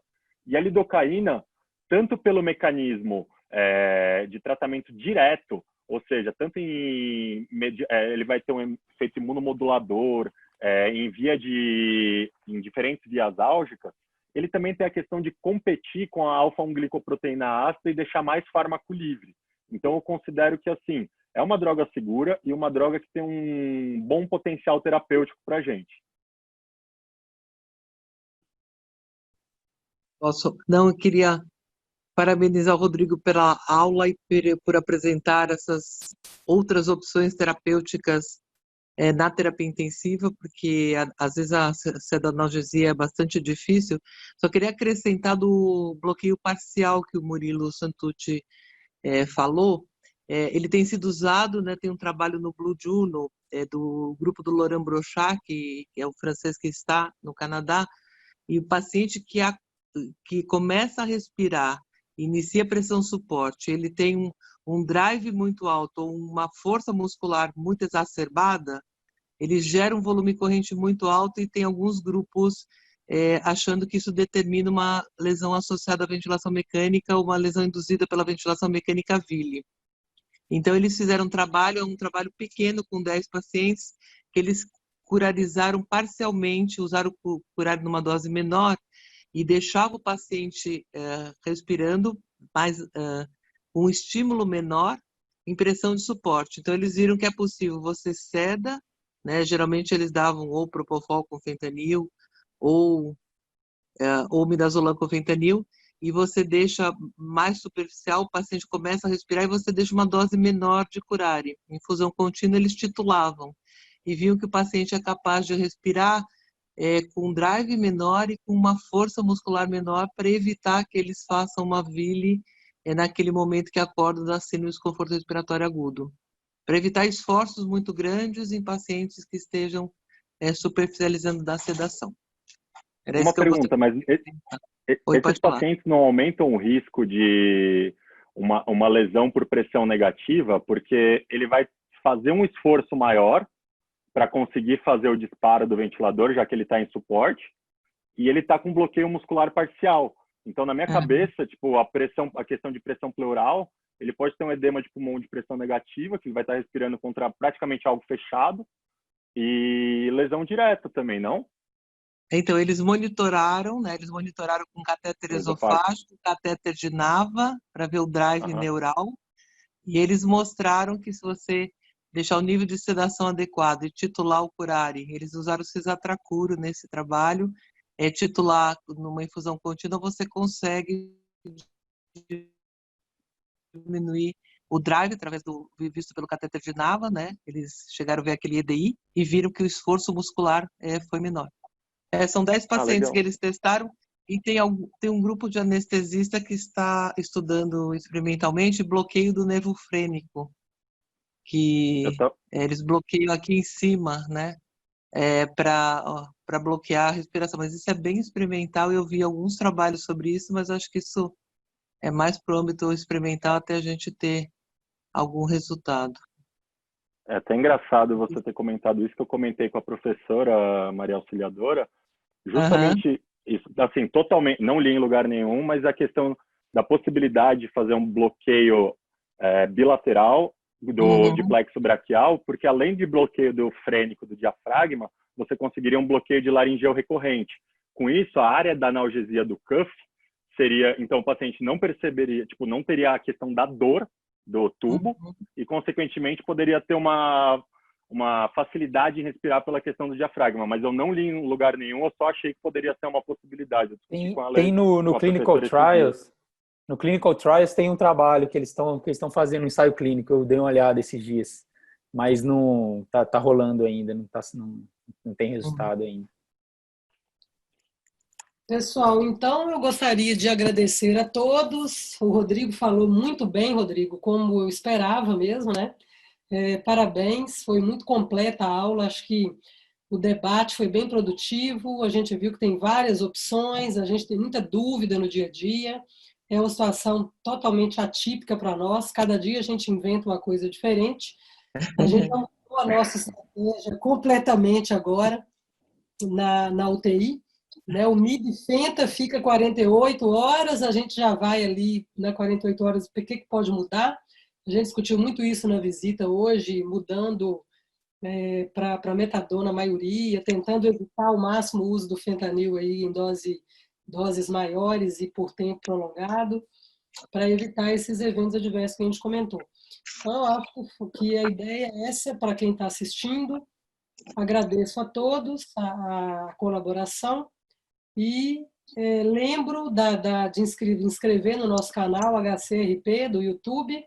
E semana que vem tem mais. Nós vamos discutir sobre exames diagnósticos no COVID. É outro tema bem difícil aí. Muito obrigada a todos. Um abraço a vocês.